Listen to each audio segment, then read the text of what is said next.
Hello everyone, and welcome to Creepy Comfort. I know many of you use these videos to sleep, so before you slip into dreams, let me know where you're listening from in the comments below. If you're enjoying the content, don't forget to like and subscribe. Now get comfortable and relax, and let's begin. It started as an innocent road trip. I had no real destination in mind, just the urge to leave everything behind for a while and drive until the world stopped feeling so loud. My car was packed with the essentials: snacks, a playlist of my favorite songs, and an old map I barely glanced at. GPS had taken over the art of navigation years ago. The highway I found myself on was nothing remarkable at first. It was a narrow, two-lane stretch of asphalt winding through dense trees that seemed to stretch endlessly into the sky.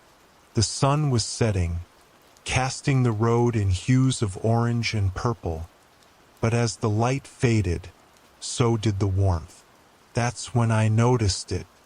The hum of my car's engine seemed louder than it should have been, as if the world outside had fallen completely silent.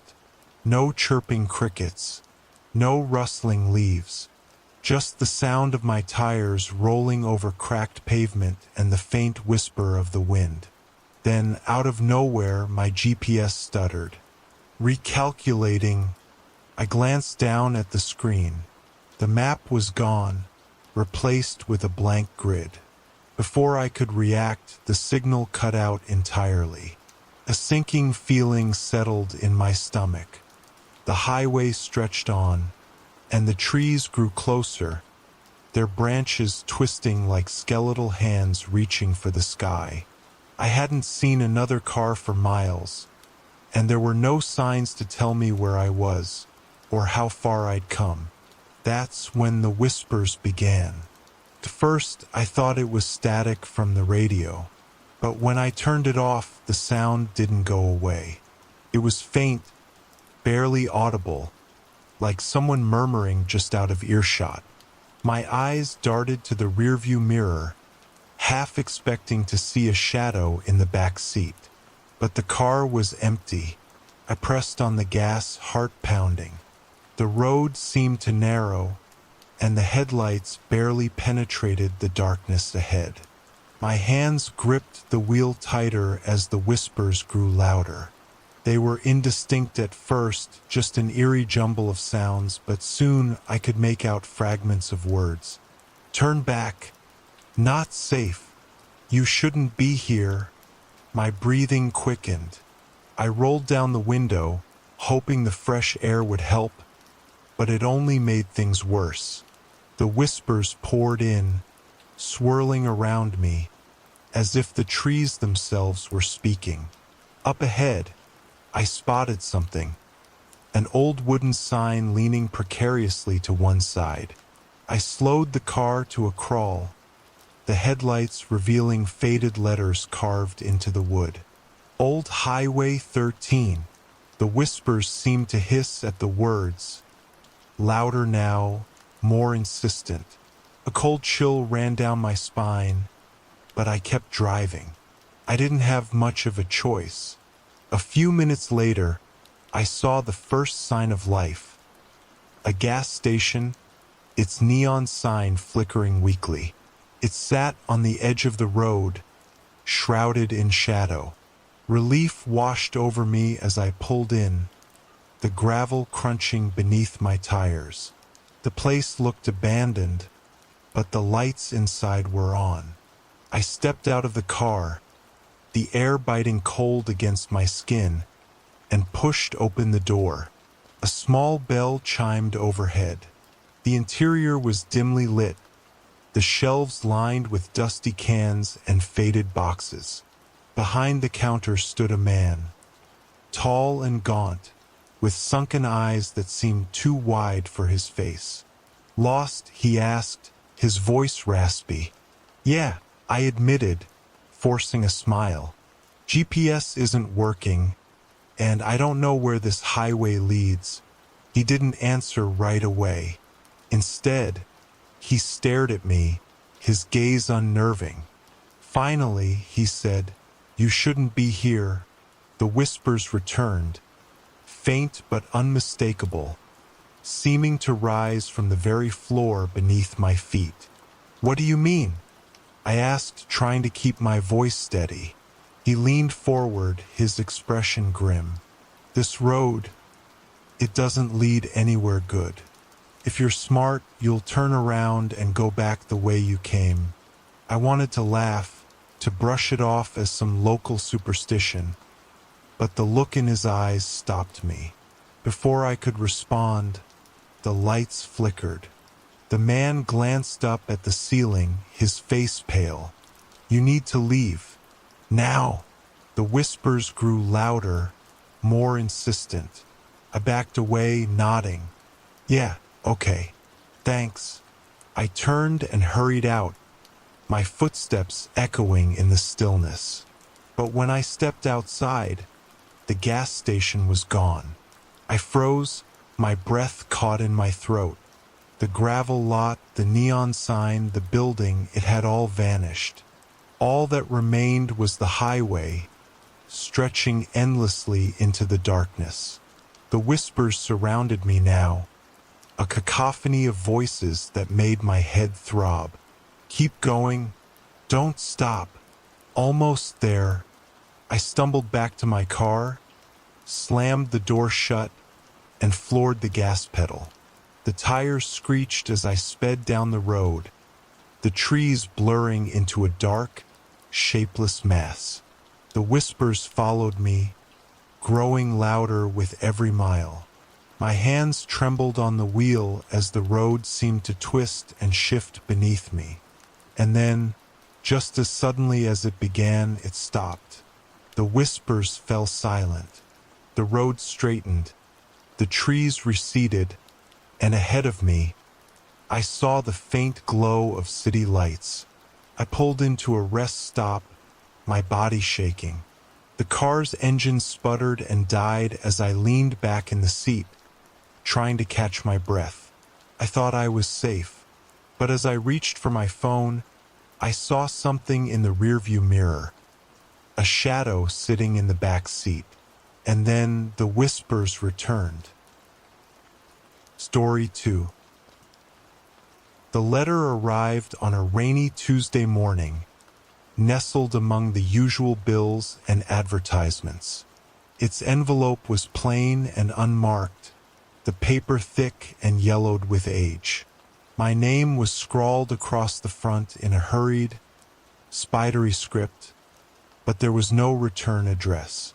Curiosity got the better of me. Inside was a single sheet of paper with a brief message. "You must come at once. There is something you need to see." Beneath it was an address, one I didn't recognize. Most people would have tossed the letter aside, chalking it up to a prank or a mistake. But something about it felt urgent, like the paper itself was humming with an energy I couldn't ignore. Against my better judgment, I decided to go. The drive was long and uneventful, the rain falling steadily as I followed the directions scrawled on the letter. The address led me to an old estate on the outskirts of town, a sprawling, crumbling mansion that looked like it hadn't been touched in decades. The gates were rusted and slightly ajar, creaking as I pushed them open. Gravel crunched beneath my feet as I made my way up the overgrown path to the front door.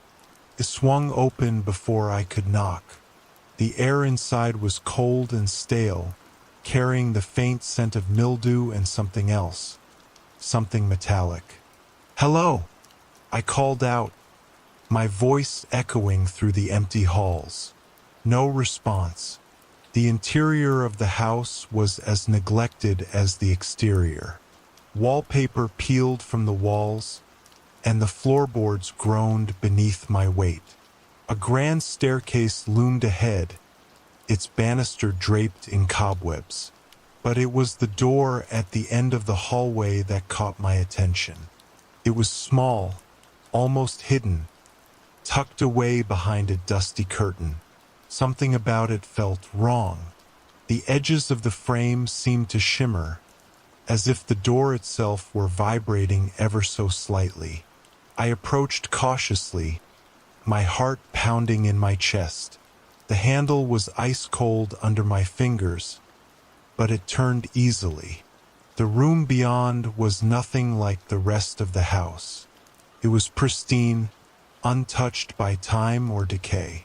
The walls were lined with shelves crammed with books and trinkets, and a plush armchair sat in the center, facing a roaring fireplace that filled the space with warmth. But there was no sign of the letter's sender. I stepped inside, the door clicking shut behind me. The fire crackled softly, and the air smelled of cedar and leather. On a small table beside the armchair sat another letter, identical to the one I'd received. I picked it up with trembling hands and unfolded it. "Do not leave this room, no matter what you hear." A chill ran down my spine. I turned back to the door, but something held me in place. A faint whisper drifted through the air, just barely audible over the crackling fire. I froze, straining to listen. The whisper grew louder, more distinct. It was a voice, a woman's voice, soft and melodic, calling my name. Against my better judgment, I moved toward the door. As I reached for the handle, the whisper turned into a scream. "Don't open it." I stumbled back, heart racing.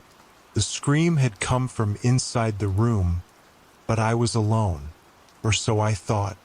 In the corner of my eye, I saw movement. A shadow flickered across the bookshelf, disappearing as quickly as it appeared. "Who's there?" I demanded, my voice shaking. Silence. I backed into the armchair, my eyes darting around the room. The fire dimmed, the warmth fading as the air grew colder. The door rattled violently, as if something on the other side was trying to break through. "Stay inside," the voice whispered again, softer this time, almost pleading. I didn't know what to do. Every instinct told me to run, but there was nowhere to go. The door suddenly stopped rattling, and the silence was deafening. Then, a low growl rumbled from the other side, followed by a series of heavy, deliberate footsteps. They circled the room, slow and menacing, before stopping just outside the door. I held my breath, my eyes fixed on the handle as it began to turn.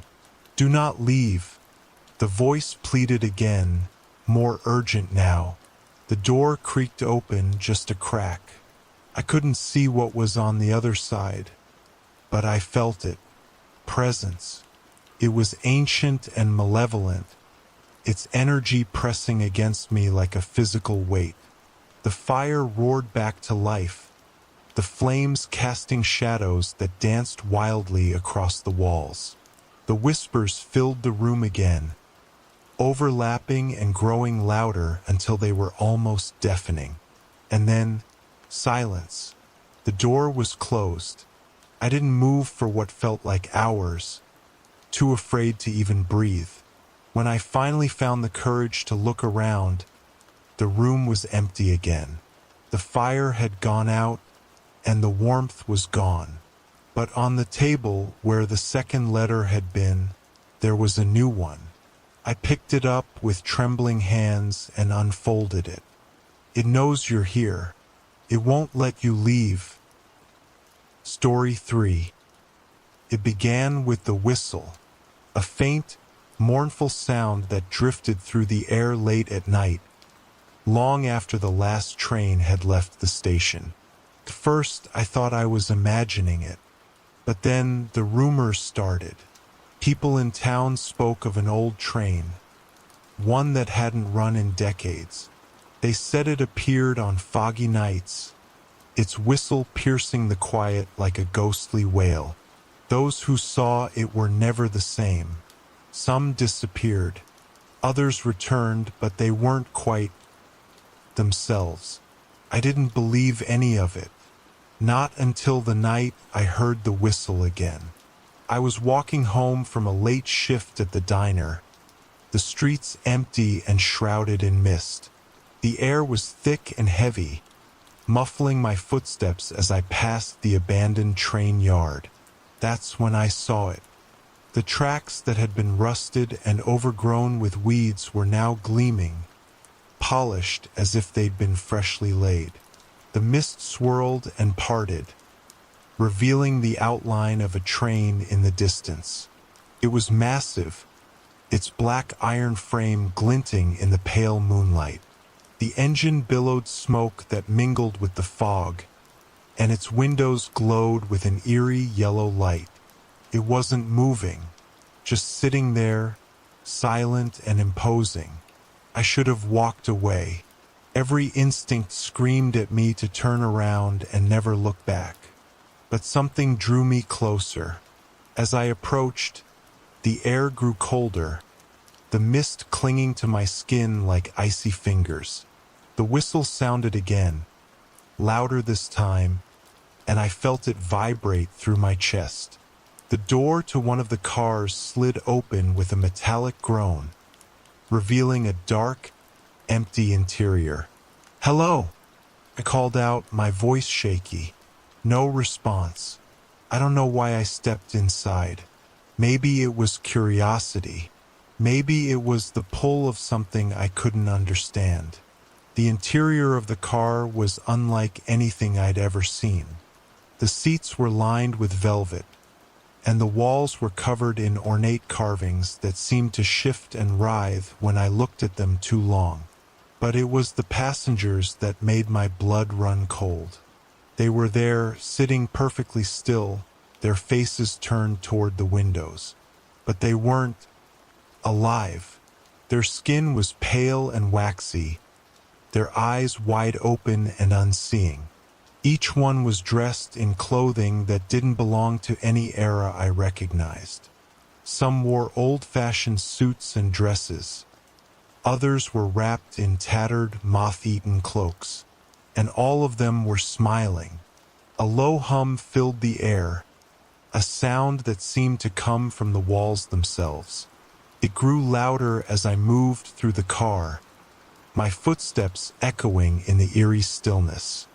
At the end of the car, a door led to the next one. It opened before I could touch it.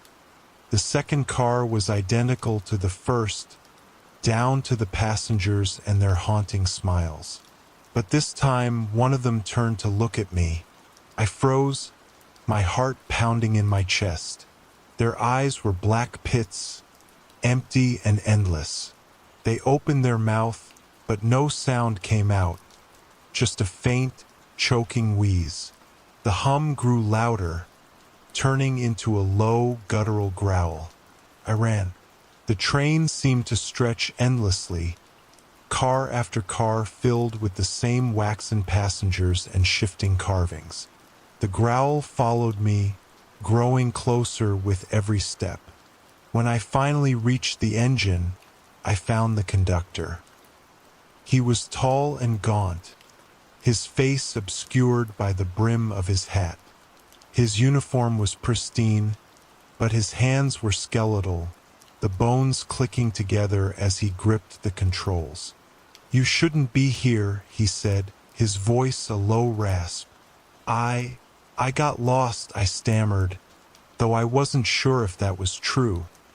He turned to face me, and I saw that his eyes were black pits, just like the passengers. "You'll have to stay," he said. "Once you're on the phantom train, there's no getting off." I backed away, but the door behind me had vanished. The walls of the engine car began to close in, the carvings twisting into grotesque faces that leered at me. The conductor reached for me with his skeletal hands, and I felt the air grow colder as his fingers brushed my arm. And then I woke up. I was lying on the tracks, the mist swirling around me.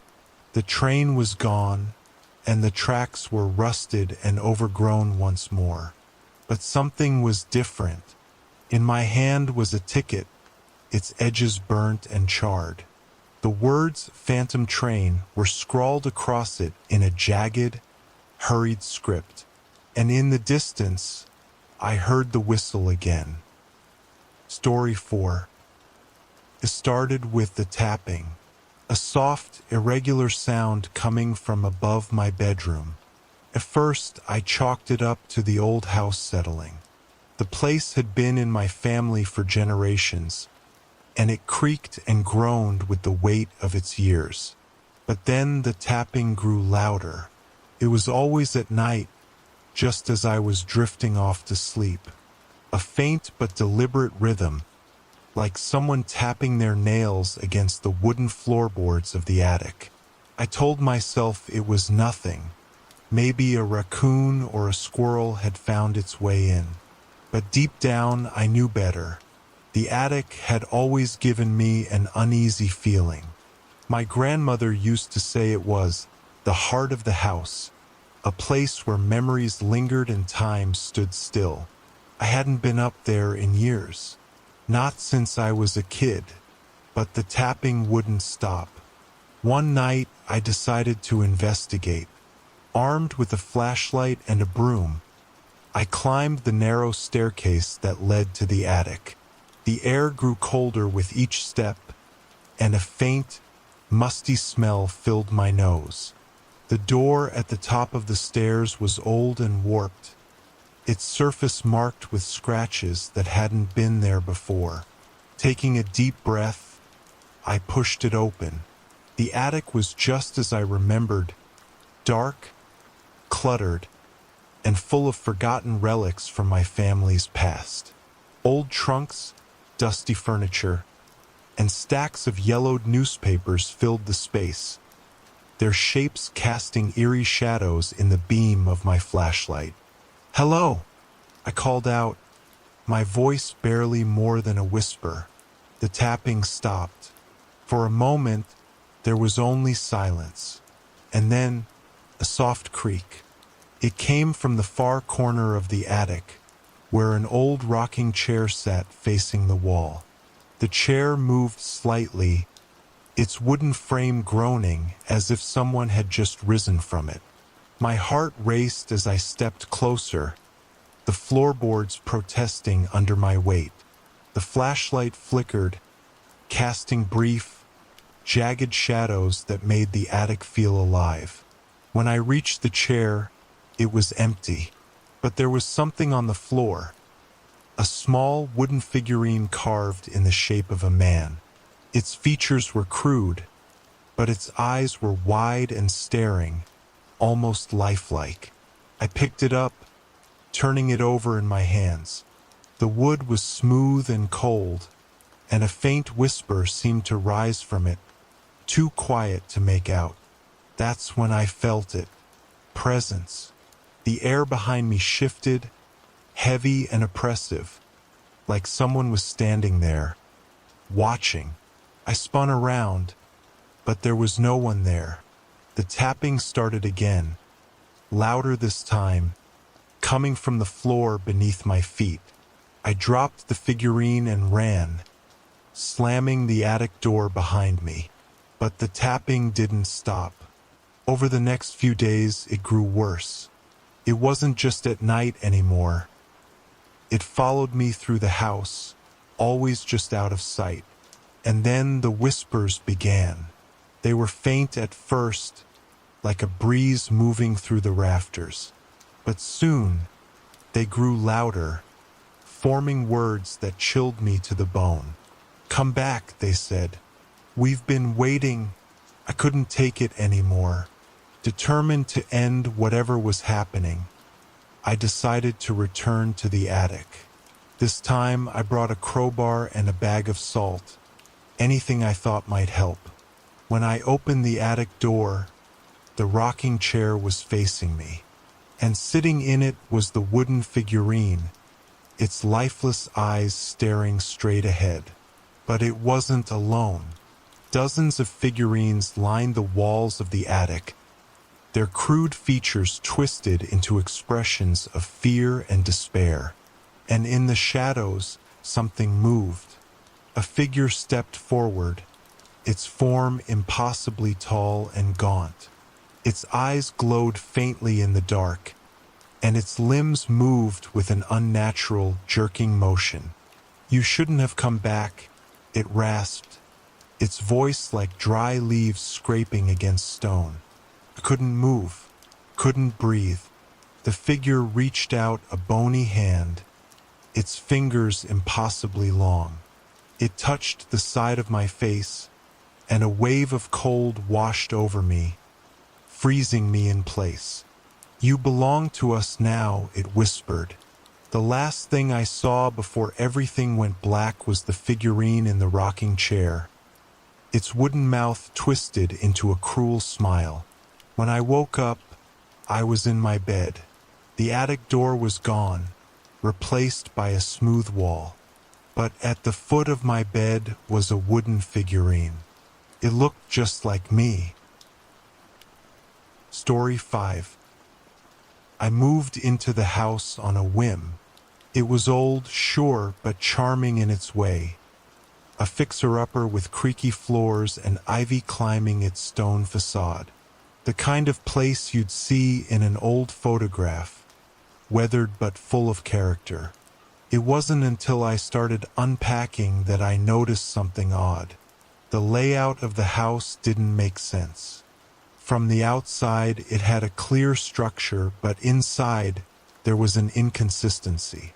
The second floor should have had 4 rooms, but there were only 3. At first, I dismissed it. The previous owners might have renovated or removed walls. Still, it gnawed at me, a puzzle I couldn't quite let go of. That night, I dreamt of a door. It was tall and narrow, its wood splintered and darkened with age. I could feel its presence, heavy and foreboding, as if it were waiting for me to find it. When I woke up, I couldn't shake the feeling that the dream meant something. The next day, I decided to investigate. I measured the walls of the house, tracing the dimensions room by room. Sure enough, there was a space unaccounted for, a gap where the 4th room should have been. I tapped along the walls, listening for hollow spots. When I reached the hallway, the sound changed, dull and echoing, as if there was a void on the other side. That's when I saw it. Faint outlines in the wallpaper, almost imperceptible. The edges of a door, hidden beneath layers of paint and paper. My heart raced as I scraped away the covering, revealing an ancient, rusted doorknob. The door resisted when I tried to open it, groaning as if it hadn't been touched in years. With a final, forceful shove, it gave way. What lay beyond was not a room. It was a corridor, narrow and dim, stretching farther than the house should have allowed. The air inside was cold, carrying a faint metallic scent that made my stomach turn. Against my better judgment, I stepped inside. The walls were bare, the plaster cracked and crumbling. Faint, shuffling sounds echoed from somewhere ahead, too distant to pinpoint. The farther I walked, the more the air seemed to change. It grew heavier, thicker, pressing against my chest like an invisible weight. And then I saw it. At the end of the corridor was a door identical to the one I had uncovered. But this one was ajar, its darkness spilling out like ink. A faint, flickering light came from within, casting long, jagged shadows across the walls. "Hello!" I called out, my voice trembling. The light blinked out. For a moment, there was only silence. And then, the door creaked open. Inside was a room, its walls lined with shelves cluttered with objects that didn't belong. Rusted tools, broken dolls, and jars filled with murky liquid. In the center of the room was a table, and on it sat a photograph in an ornate silver frame. The picture was old, faded with time. It showed a family, a man, a woman, and a child standing in front of the house. But something was wrong. The faces of the man and woman were scratched out, leaving only the child's face visible. And it was my face. I stumbled back, my breath catching in my throat. The air grew colder, and the shadows on the walls began to move, twisting and writhing like living things. A low whisper filled the room, coming from everywhere and nowhere. "Welcome back," it said. I turned to run, but the corridor was gone, replaced by a solid wall. The whispers grew louder, overlapping into a cacophony that pressed against my ears. In the chaos, I heard a voice, a child's voice, faint and pleading. "Don't leave me." I turned back toward the table. The photograph was gone, replaced by a small wooden box. Something inside it was moving. My hands shook as I opened the lid. Inside was a key, its surface tarnished and covered in scratches. The whispers stopped. The wall behind me shifted, the corridor reappearing. Without thinking, I grabbed the key and ran. The door to the hidden room slammed shut behind me, sealing itself once more. But the key remained in my hand, its weight a constant reminder of what I had found. Or maybe of what had found me. Story 6. I never liked mirrors. There was something unsettling about them, how they reflected everything perfectly, yet seemed to hold something just out of reach. It wasn't until I inherited the antique mirror from my great-aunt Margaret that my unease turned into outright dread. The mirror arrived in a crate, wrapped in thick, yellowed sheets. It was enormous, with an ornate silver frame carved with twisting vines and unfamiliar symbols. The glass itself was dark and cloudy, as though it had been untouched for decades. Margaret's note was brief. "This mirror has been in the family for generations. Treat it with care, and never break it." I set it up in the hallway, where it fit awkwardly between two bookcases. The moment it was in place, the air in the house seemed to change. It felt heavier, charged, as though the mirror was drawing something in. That night, I noticed it wasn't just reflecting my hallway. When I walked past, the reflection lagged, just for a second. A trick of the light, I told myself. Nothing to worry about. But the next morning, things were different. The mirror showed something that wasn't there. A vase on the table behind me, filled with vibrant red roses. I turned around, but the table was empty. When I looked back at the mirror, the roses were gone. I stared at the glass, searching for an explanation. Was it dirt? A distortion in the glass? But no matter how closely I looked, the mirror seemed perfectly intact. Over the next few days, the visions became more frequent. It started small. A shadow moving behind me when no one else was home, or objects in the reflection that didn't exist in my house. But then it escalated. One night, as I passed the mirror on my way to bed, I saw myself in the reflection, but I wasn't alone. A figure stood behind me, tall and shrouded in darkness. Its face was obscured, but its eyes glowed faintly, like embers in the dark. I spun around, my heart pounding, but the hallway was empty. When I turned back to the mirror, the figure was gone. I tried to ignore it, but the dreams began. Every night, I saw the same thing. A room filled with mirrors, their surfaces rippling like water. In the center of the room stood the same shadowy figure, its hand outstretched as if beckoning me closer. Each morning, I woke up drenched in sweat. The image of the figure burned into my mind. Then the voices started. They were faint at first, whispers that seemed to come from the mirror itself. I couldn't make out the words, but they carried a strange, mournful tone that sent chills down my spine. One night, I couldn't take it anymore. Armed with a flashlight and a hammer, I approached the mirror, determined to end whatever was happening. But as I raised the hammer, the reflection shifted. It wasn't my hallway anymore. The mirror showed a vast, empty expanse filled with swirling mist. In the distance, I could see faint figures moving, their shapes flickering like candle flames. And then I saw her. A woman stood in the center of the reflection, her face pale and her eyes wide with terror. She was reaching out, her mouth moving as if she were screaming, but no sound came through the glass. Her eyes locked onto mine, and I froze. The hammer slipped from my hand, clattering to the floor. "Help me," she mouthed. Before I could react, a shadow loomed behind her, the same figure from my dreams.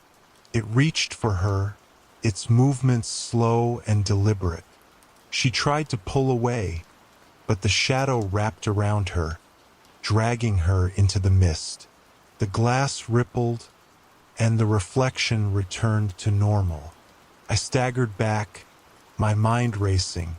The whispers grew louder, more insistent. They weren't just voices anymore.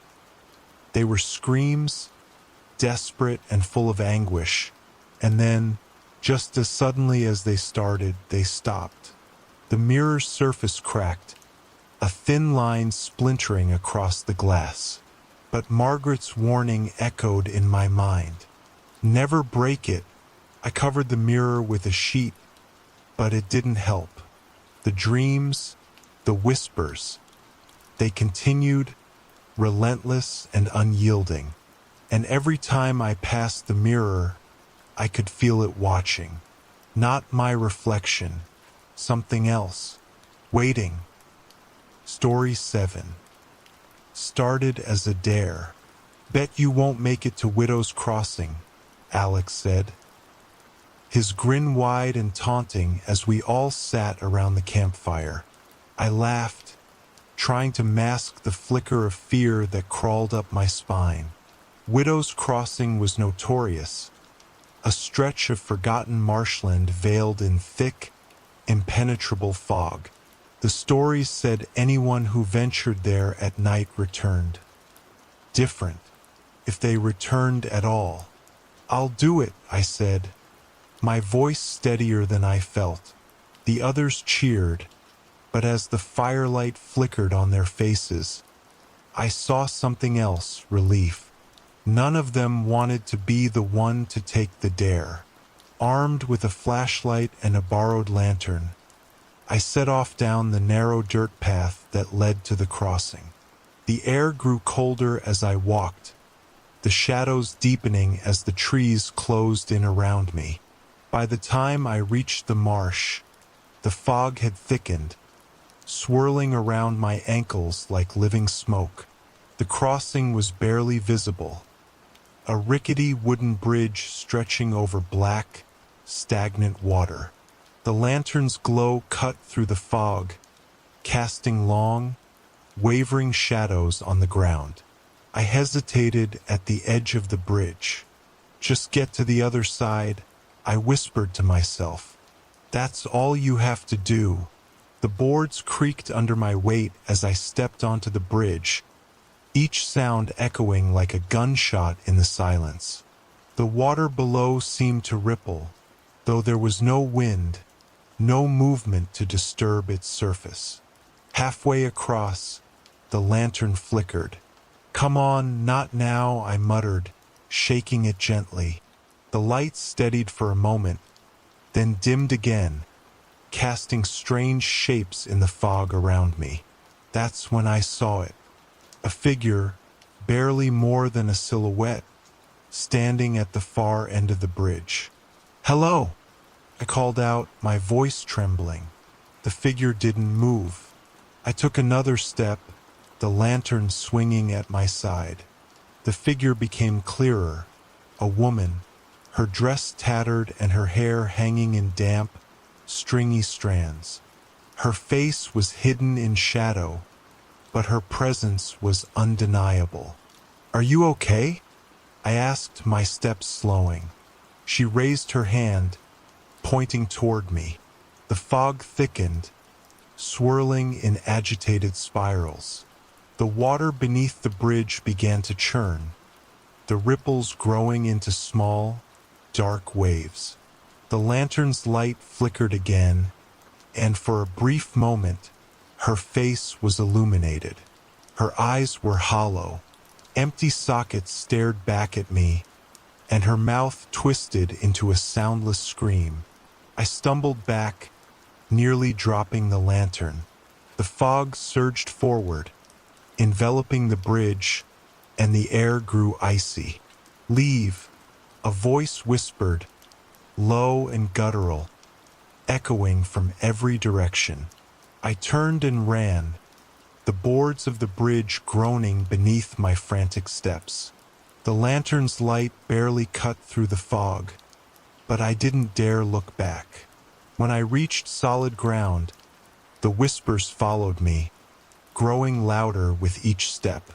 Shapes moved in the fog, indistinct and shifting, always just out of reach.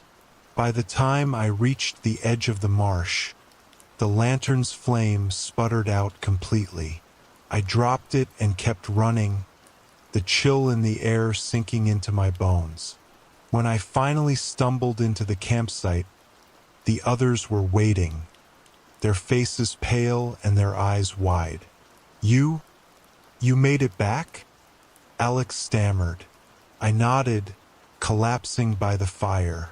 My hands were trembling, and my chest felt tight, as if the air from the marsh was still clinging to me. "Did you see her?" one of them asked, barely above a whisper.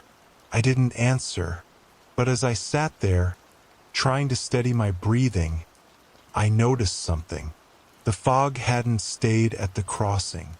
It was creeping toward the campsite, slow and deliberate, tendrils curling around the trees. And somewhere in the distance, a faint, flickering light was moving closer. Story 8. Every small town has that one house, the one everyone whispers about, the one parents warn their kids to stay away from.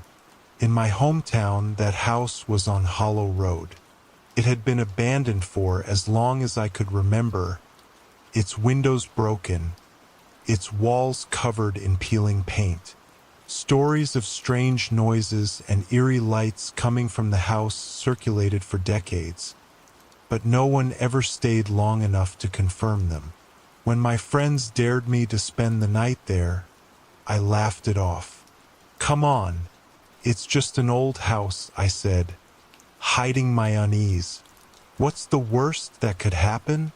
Armed with nothing but a flashlight and a sleeping bag, I arrived at the house just as the sun dipped below the horizon. The air felt colder here, the shadows darker. The front door creaked open with little resistance, revealing a grand staircase cloaked in dust and cobwebs. The house smelled of mildew and something faintly metallic. The plan was simple. Make it through the night and prove to everyone that the stories were just stories. The first hour passed uneventfully. I explored the ground floor, finding nothing but old furniture and broken picture frames. My footsteps echoed in the silence, each creak of the floorboards amplified in the empty space. But then, as I settled into a corner of the living room, I heard it, a soft, rhythmic tapping coming from upstairs. I froze, my flashlight trembling in my hand. Probably just the wind, I whispered to myself, though the air inside was still. The tapping continued, steady and deliberate. Against my better judgment, I decided to investigate. The staircase groaned under my weight as I climbed, the sound of the tapping growing louder with each step. At the top, the hallway stretched out before me, lined with closed doors. The tapping was coming from the last door on the left. My heart pounded as I approached, my flashlight casting long shadows on the cracked wallpaper. When I reached the door, the tapping stopped. I hesitated, my hand hovering over the doorknob. Then, summoning every ounce of courage, I pushed it open. The room was empty. The only furniture was an old rocking chair, its wood warped with age. It sat in the center of the room, perfectly still. I stepped inside, shining my flashlight around.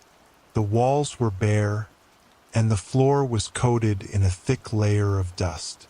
But then, as I turned to leave, the chair began to rock. Slowly at first, then faster, the creaking filling the room. I stumbled back, my flashlight flickering. That's when I saw it. A figure in the corner, hunched and shadowy, its face hidden. "Who's there?" I demanded, my voice shaking. The figure didn't move. I took a step closer, and the flashlight flickered again, plunging the room into darkness. When the light returned, the figure was gone. I didn't wait to find out more. I bolted from the room, nearly tripping on the stairs in my haste to leave. But as I reached the front door, it slammed shut with a deafening bang.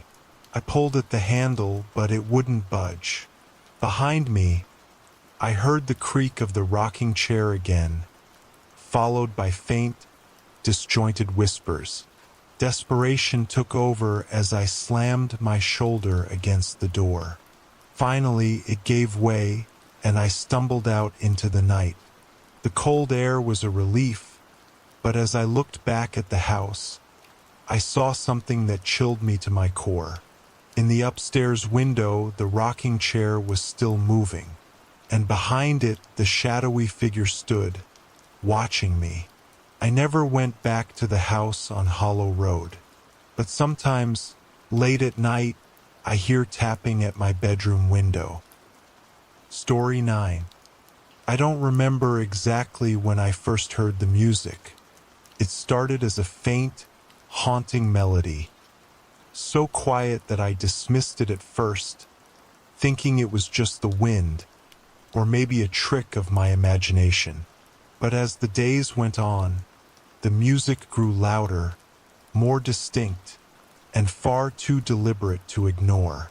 Came from the attic. I had recently moved into this old house on the outskirts of town. It was the perfect place to start fresh, quiet, secluded, a bargain. Really, the neighbors were friendly enough, but they were always too eager to warn me about the house's history. "It's an old place," they'd say with nervous glances, "lots of strange noises at night. You'll get used to it." I didn't believe them, of course, but then the music started. At first it was soft, a faint lullaby, as though played on an antique piano, the kind you'd only find in the dusty corners of forgotten places. The melody was eerie, like something from a dream that never quite felt right. I told myself it was the house settling, or maybe the wind, though I'd never heard wind that sounded so melodic. The music continued every night, always starting at exactly midnight. By the third night, I couldn't ignore it anymore. I grabbed a flashlight and made my way up the narrow staircase to the attic door. The air was thick, heavy with dust and a musty, stale scent. The door creaked loudly when I opened it, the sound echoing through the empty house. I hesitated at the top of the stairs, staring into the darkness. The attic was a small, cramped space, mostly empty except for a few forgotten pieces of furniture covered in old sheets. But the music, it was coming from somewhere in the corner. I stepped forward, my heartbeat pounding in my chest. The melody was clearer now, its notes more distinct, more urgent. There was a rhythm to it, almost like a heartbeat, slow but insistent. I shone the flashlight across the room, my breath coming in shallow gasps. Then, my light landed on something that made my blood run cold. There, in the corner of the attic, stood an old piano. The keys were yellowed with age, the wood warped and cracked, but it was unmistakable. The music was coming from that piano. I reached for the flashlight, my hands trembling, but before I could move, the music stopped. Silence. The cold air in the attic seemed to thicken, pressing against my skin. I didn't want to turn around, but I could feel something watching me. Then, the sound of a slow, deliberate footstep behind me. I spun around, but there was nothing there, just shadows and dust stretching across the walls. "Hello," I called, my voice trembling. No answer. I took a step toward the piano, my curiosity overpowering my fear. As I reached out to touch the keys, a sudden coldness filled the room. A breath, hot and damp, brushed against my neck. I spun again, but once more, there was nothing, except for the faint, chilling sound of music coming from the piano. But it wasn't playing itself anymore. Someone or something was sitting at the keys. The notes were disjointed, erratic, like a frantic plea for help. The sound grew louder, more desperate, until it felt like the music was invading my mind, pushing against my thoughts. My heart pounded, my hands shaking uncontrollably. I had to leave. I turned, stumbling back toward the stairs, but the piano's lid slammed shut with a deafening crack. The music stopped, leaving only the ringing silence behind. I didn't stop running until I was safely outside. It wasn't until days later that I dared to go back. When I opened the attic door, there was no piano. There was only dust, scattered papers, and the lingering scent of something old and forgotten. But I knew what I heard, and every now and then, when the night is still and the house is quiet, I can still hear it, soft, faint, and far away, the music always playing just out of reach. Story 10. I had always found comfort in the familiar things. The creak of the floorboards in my hallway, the smell of old wood mixed with fresh coffee, the way the light filtered through the curtains in the morning. Everything about my house was ordinary until I found the mirror. It was an antique, standing tall and framed in dark, carved wood. I hadn't noticed it at first. It was tucked away in the farthest corner of the hallway, where the light was dim. It wasn't there when I moved in, and I couldn't explain how it came to be. I first saw it one evening when I was heading to the kitchen. The mirror caught my reflection, but something about it felt wrong. My face was there, as expected, but the image in the glass was distorted. My eyes were too wide, my lips drawn in a strange, tight smile. I froze, staring at the mirror, wondering if my mind was playing tricks on me.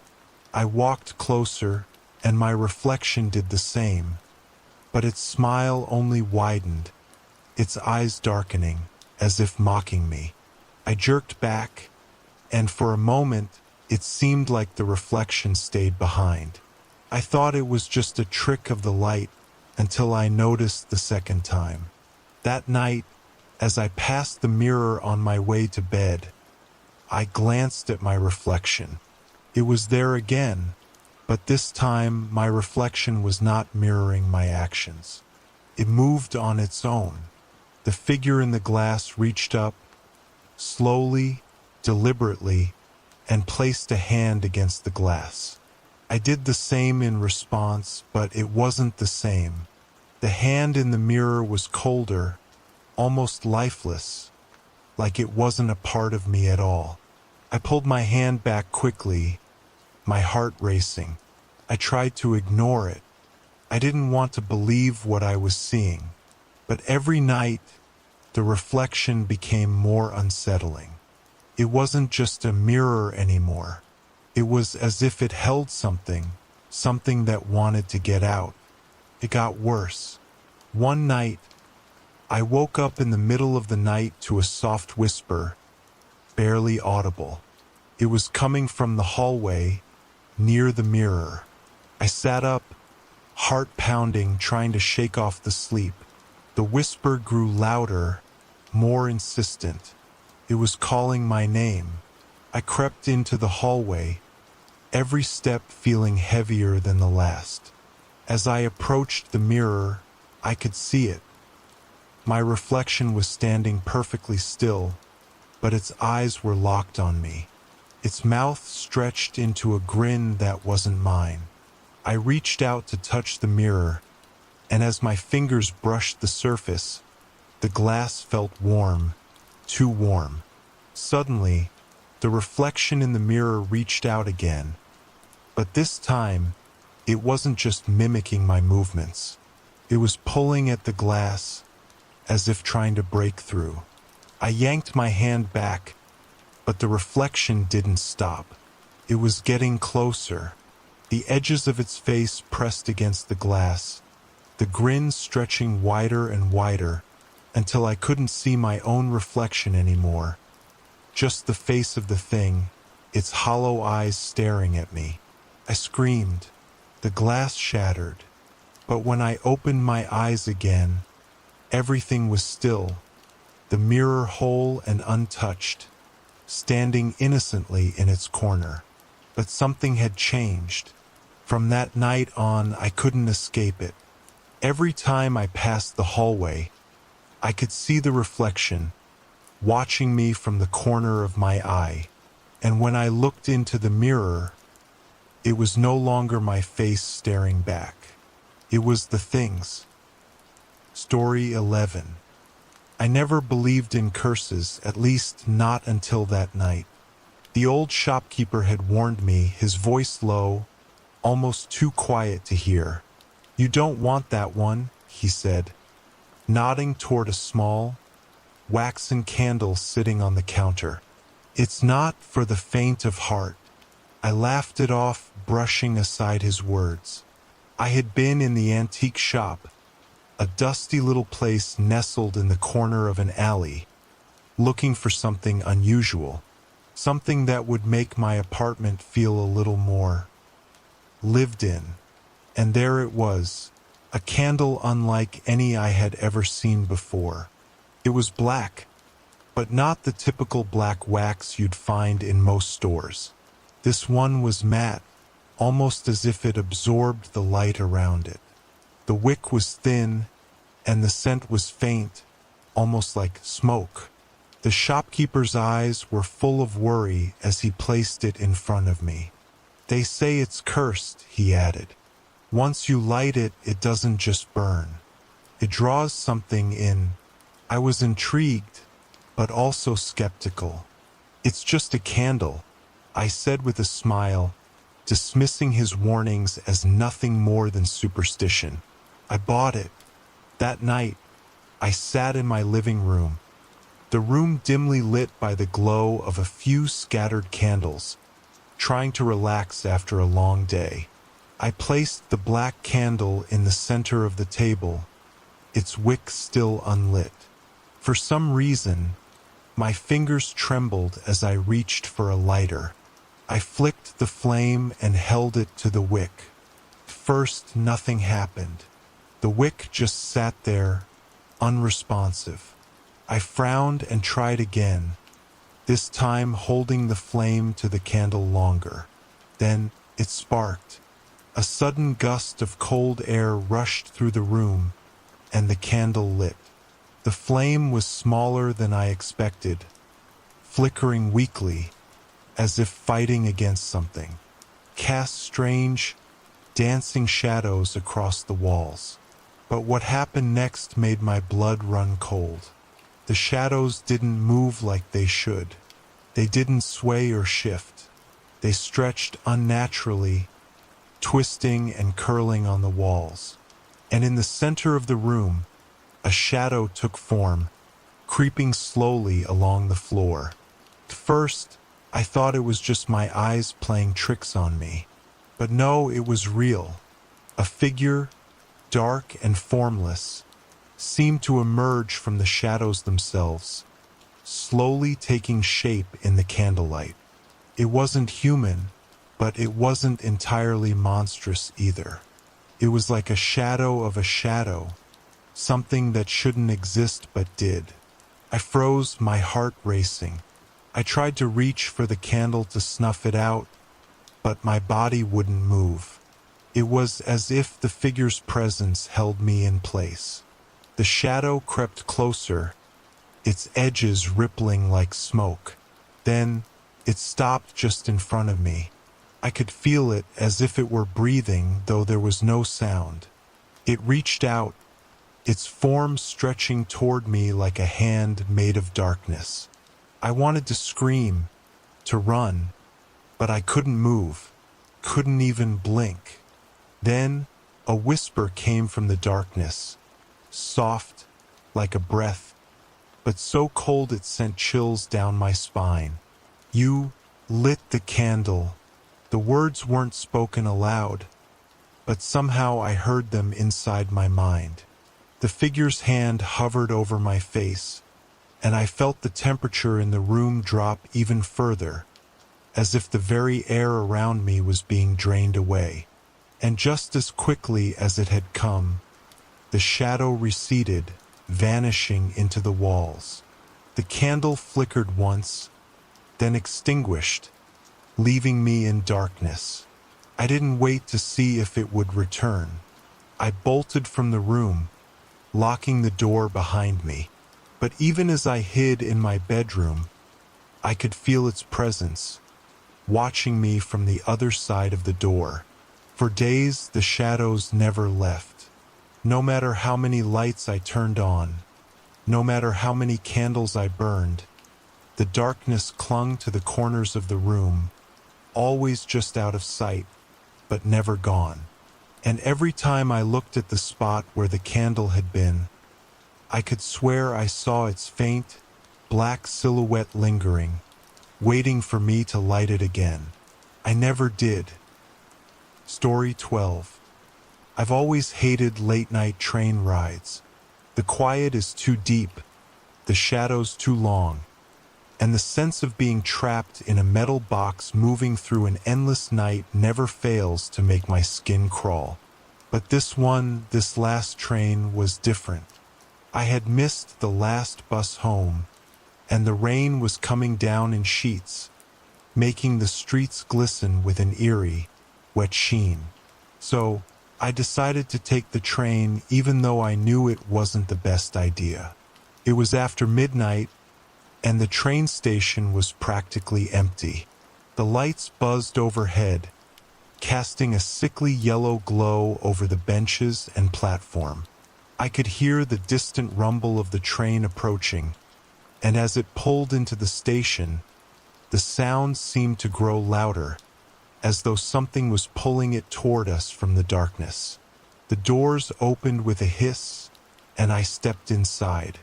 The train was nearly empty, just a few tired commuters scattered across the seats, each lost in their own world. I found a seat by the window, staring out at the blur of darkened buildings and trees rushing past. The rhythmic clatter of the train's wheels on the tracks should have been soothing, but instead, it felt oppressive. I tried to settle in, hoping to sleep through the ride, but there was something about the atmosphere that gnawed at me. Something wrong. It wasn't until we passed the last stop that I realized how alone I truly was. The train didn't stop at the next station. It just kept going. I thought it was a mistake. Maybe the conductor had forgotten to announce the next stop. But when I glanced around, I saw the other passengers were still in their seats, completely still, their eyes wide open, staring straight ahead. They were waiting. I could feel the tension in the air, a suffocating pressure that made it hard to breathe. My heart raced, but I told myself it was just my overactive imagination. The train was moving faster now, the lights flickering in and out, casting long shadows across the aisle. I pulled out my phone to check the time. It was almost 1:30 a.m., but my phone's screen wasn't displaying the usual time. Instead, it was just a series of strange numbers, glitching and shifting too quickly for me to make sense of. Before I could react, the train came to a sudden, jarring stop. I lurched forward in my seat, the momentum throwing me off balance. The overhead lights flickered violently, then died altogether, plunging the train into darkness. I heard a faint whisper, almost inaudible. "Get off." The voice wasn't coming from any of the passengers. It was coming from the walls, from the darkness itself. I froze, my breath catching in my throat. The hairs on the back of my neck stood up. I fumbled for my phone, but it was useless in the dark. I had no idea where we were, no idea how far the train had gone.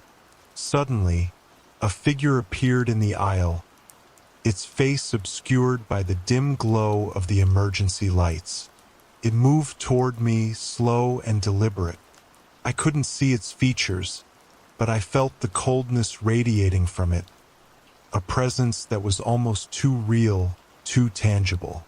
"Get off," it repeated, its voice cold and insistent. I couldn't move. My body felt heavy, like I was glued to my seat. The figure came closer, and I could hear its footsteps echoing on the metal floor, each one louder than the last.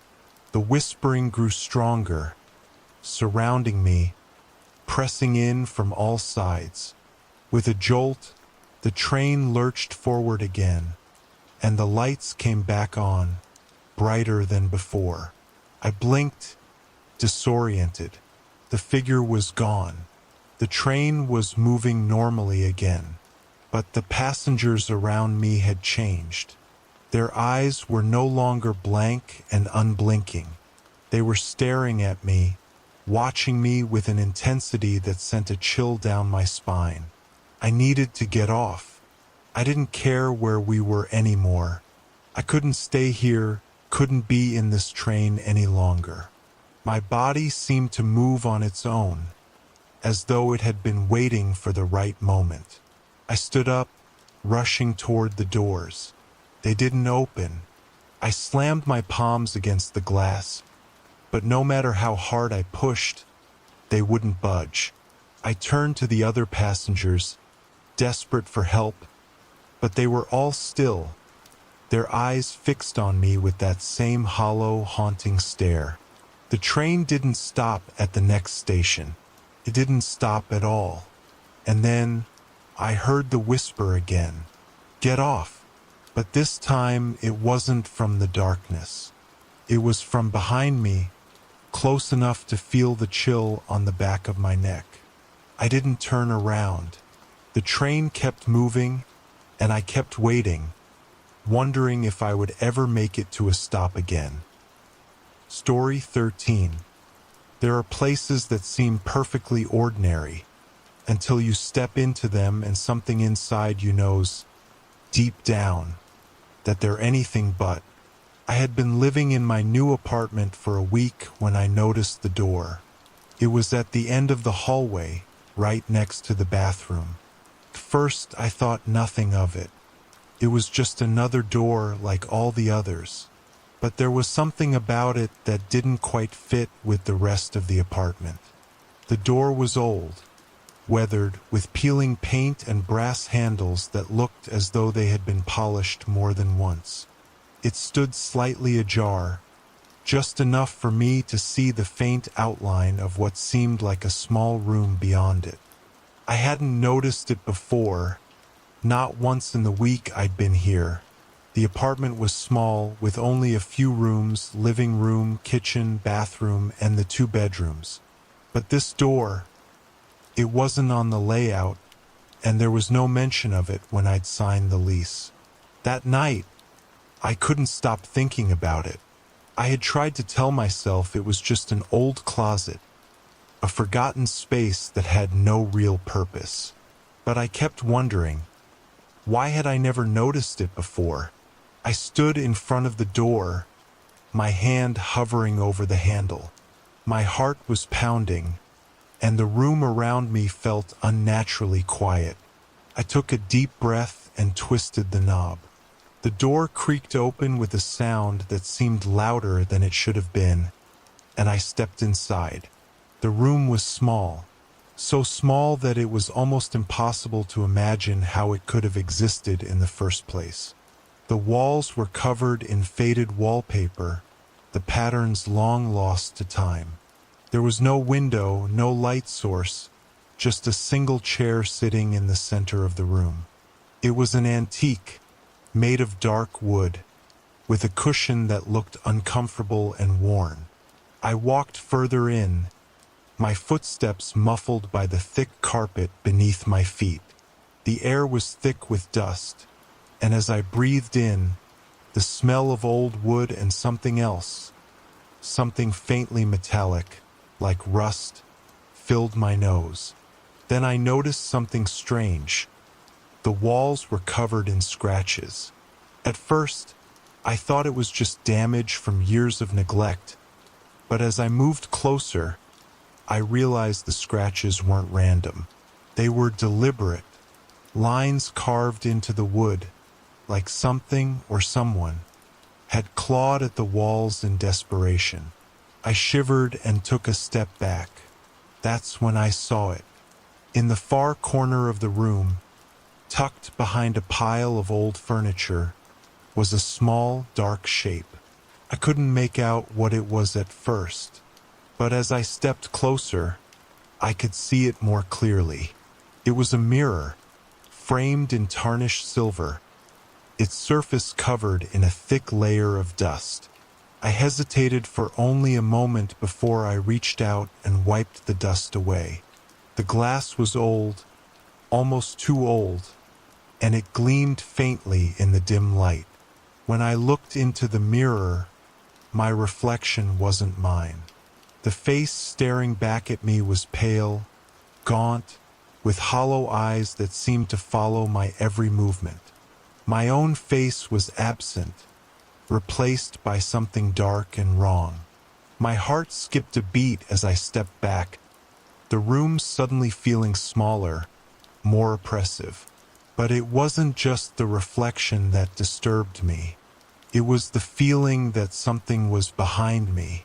I spun around, my breath catching in my throat, but there was nothing there.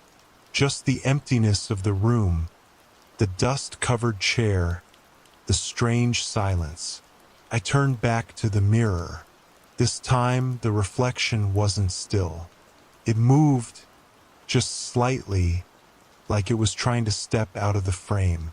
I stumbled backward, panic rising in my chest. Then I heard a voice. It wasn't loud, but it was unmistakable. "Leave," the whisper echoed through the room, coming from the mirror. I didn't think, I just ran. I slammed the door shut behind me and locked it, my hands trembling. But even as I stood in the hallway, I couldn't shake the feeling that I wasn't alone. Every night since then, the door has been there. And every night, I hear the whispers from beyond it, soft, pleading, desperate. I can still see the reflection in the mirror. It's always watching, waiting for me to return. But I never will. Story 14. It was just a quiet evening, or at least it was supposed to be. I had come to the cabin for some solitude, hoping to escape the chaos of the city for a weekend of peace. The cabin sat at the edge of a vast forest, its stone walls and wooden beams weathered by time, but still sturdy enough to offer shelter.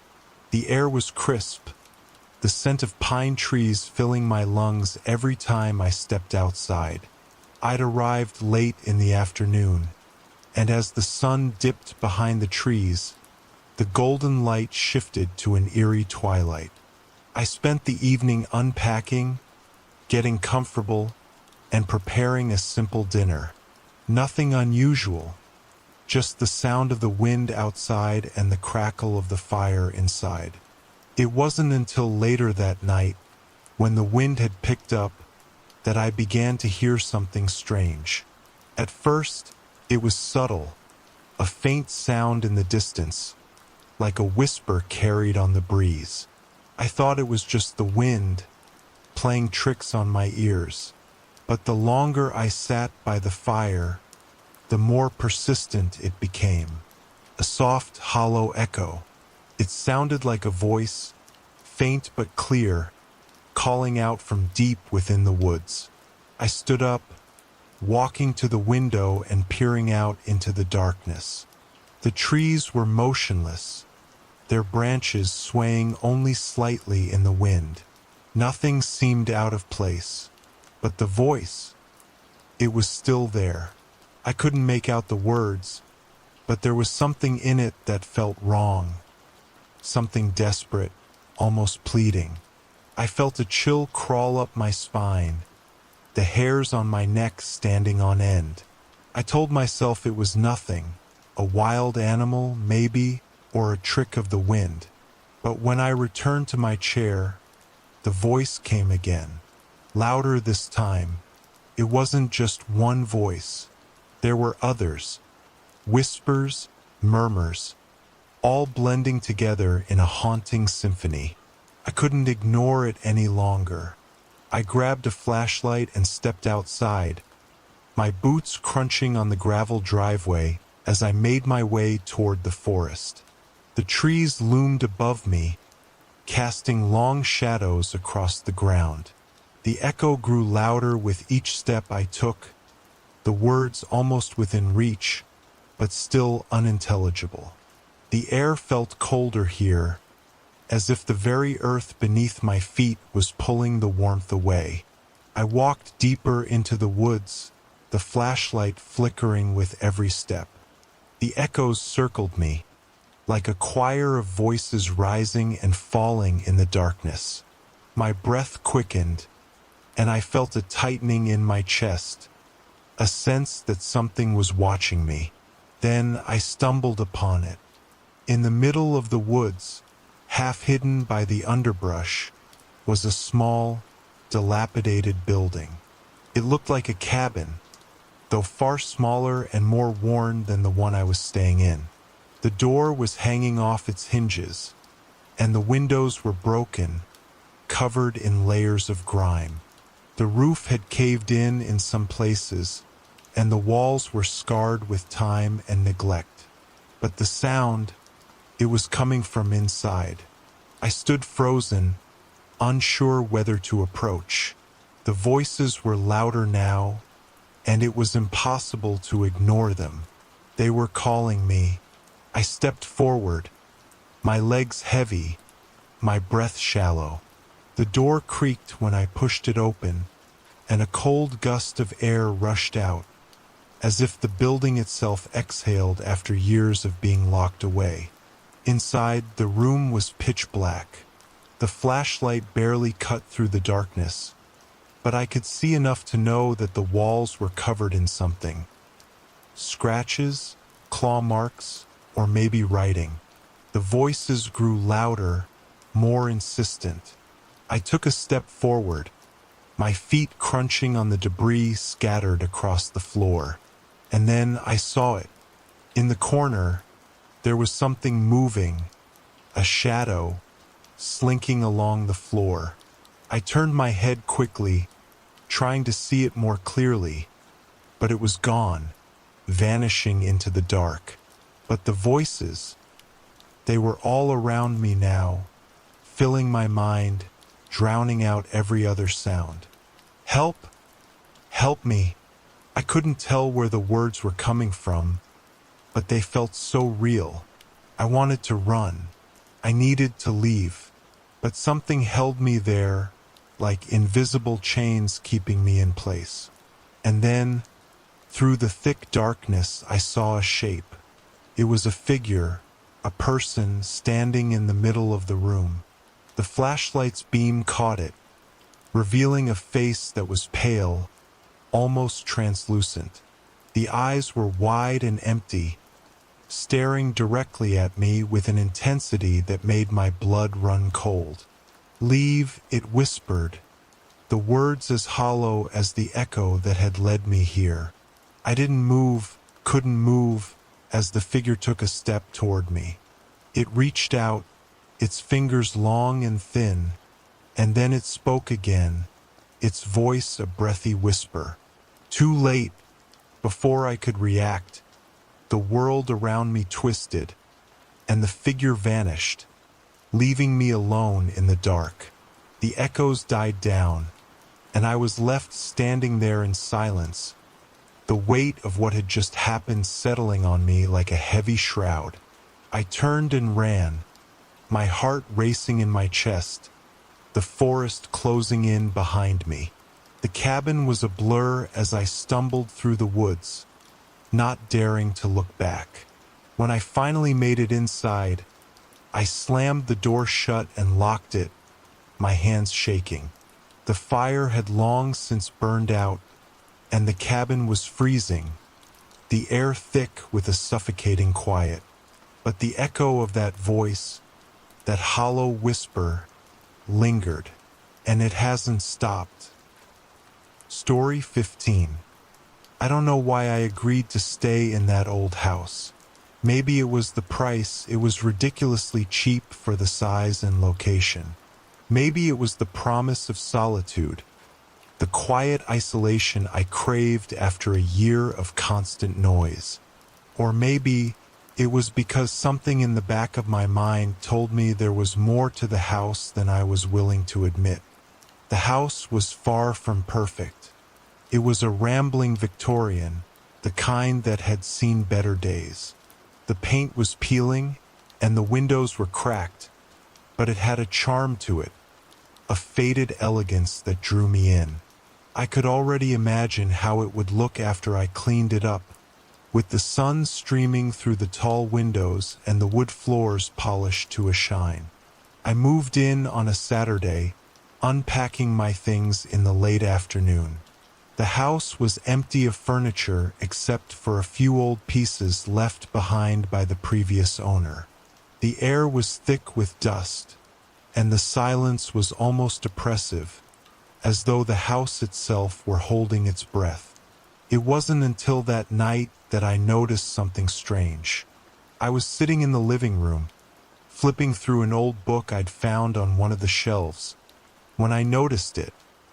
A small patch of the wallpaper that didn't quite match the rest.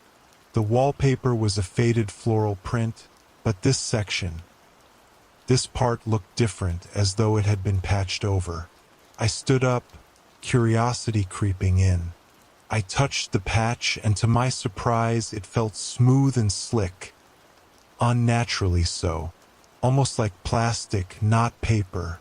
I ran my fingers along it, tracing the edges where it met the rest of the wallpaper, and that's when I saw it. A face. The image was faint, barely visible, but there was no mistaking it.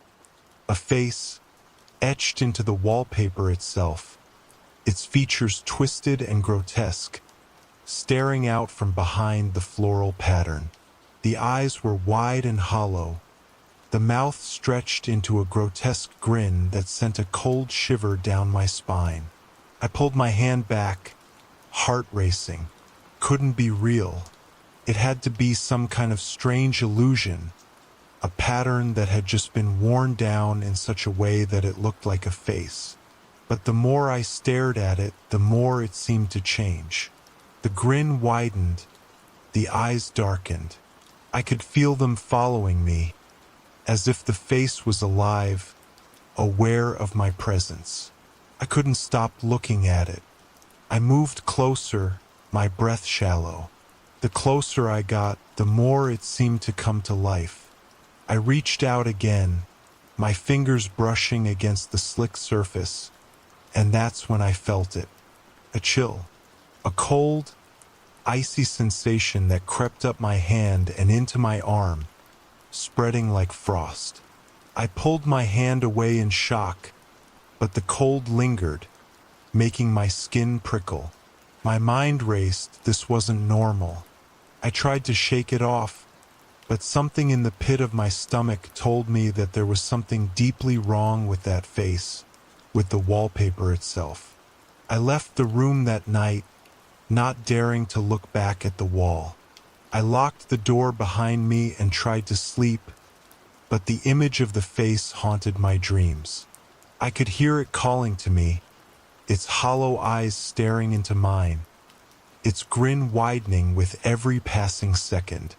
The next day, I tried to ignore it. I convinced myself it was just my imagination, that I was tired from the move. But as I passed through the living room, I couldn't help but glance at the wall. It was still there. The face was no longer faint. It had become clearer, sharper, its features more defined, as though it had been slowly coming to life. The eyes followed me as I moved, the grin now twisted into something far more sinister. I had to get rid of it. I spent the next few hours scraping at the wallpaper with a knife, determined to tear it off. But the more I scraped, the more I uncovered.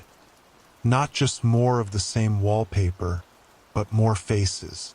Dozens of them, each one twisted, their eyes wide and empty, their mouths stretched into grotesque smiles.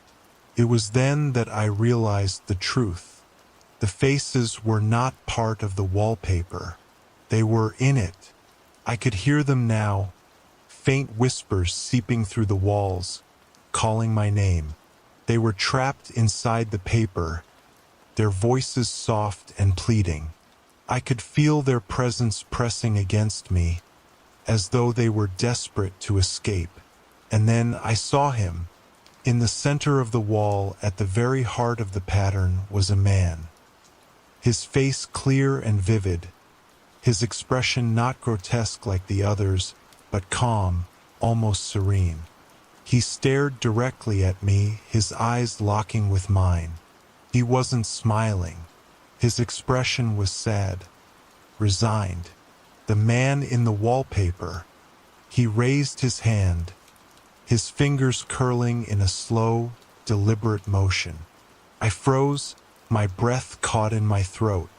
His eyes, they were pleading with me. And then I understood.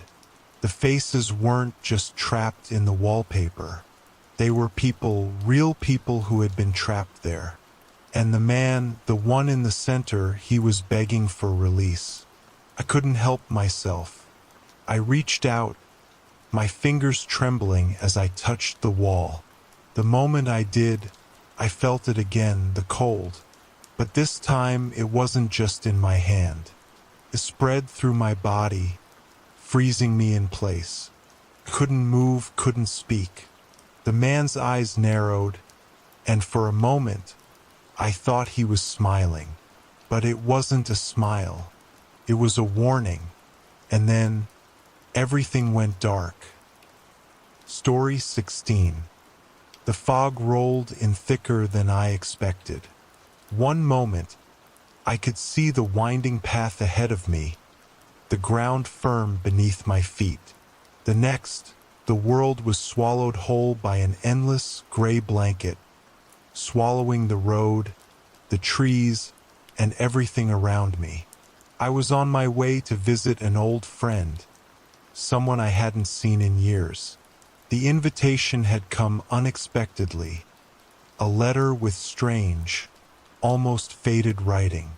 My friend, Eleanor, had always lived on the outskirts of town, near the woods. It was a place people whispered about, mostly out of earshot, though I'd always brushed those rumors off as silly superstition. Still, I hadn't been to her house in ages. It seemed like the right time for a visit, but the fog, heavy and suffocating, made the journey feel strange, even ominous. At first, I thought the haze would clear, like it always did when I crossed into the valley near her home. But it didn't. The deeper I walked into the woods, the thicker the fog became, until I could barely see my own hands in front of me. The trees loomed like ghosts, their twisted branches disappearing into the gray nothingness. I pulled my coat tighter around me, a chill creeping through my bones. The woods had never felt so unnerving before, and the air, it was too still. Not even the birds were singing. It was like the world had gone completely silent, held captive by the fog. And then I saw it, a flicker of light in the distance. At first, I thought it was a trick of my eyes, the soft glow from the street lamp ahead. But no, the light moved, swaying gently like a lantern being carried through the fog. I paused, my heart skipping a beat. The lantern's light was dim but steady, and the silhouette of someone walking toward me became clearer with each passing second.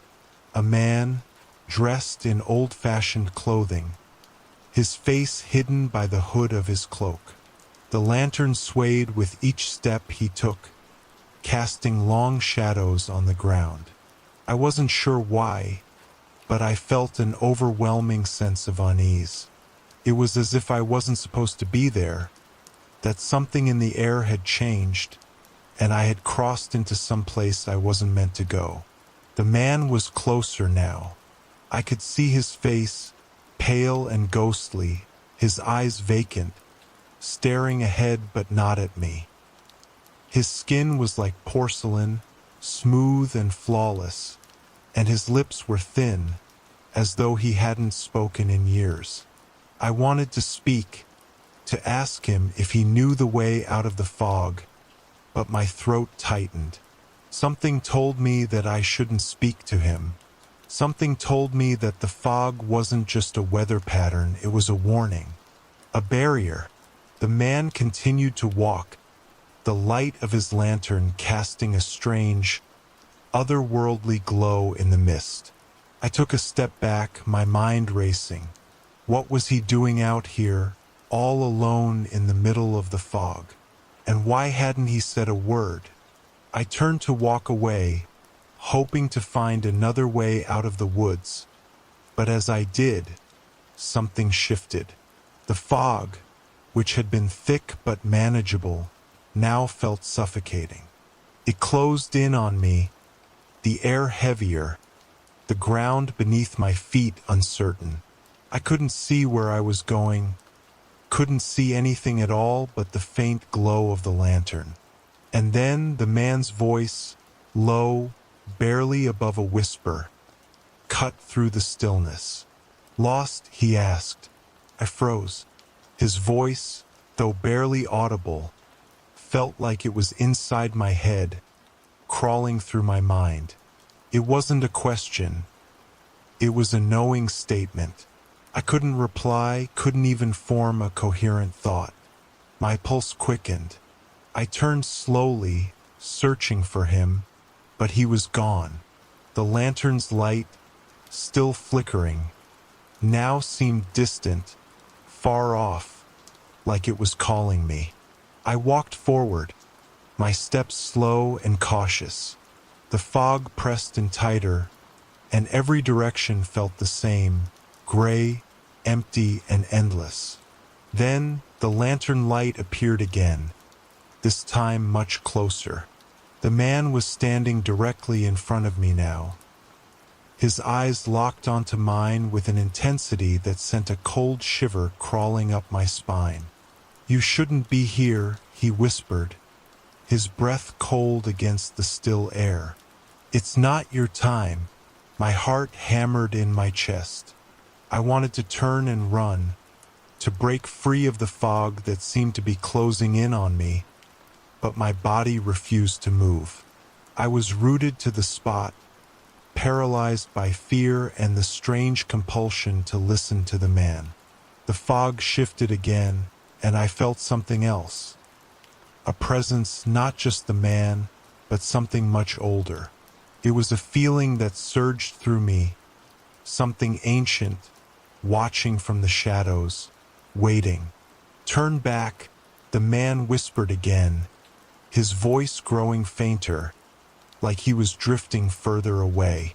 Before I could react, the fog seemed to shift again, and everything went still. The man, the lantern, the eerie feeling.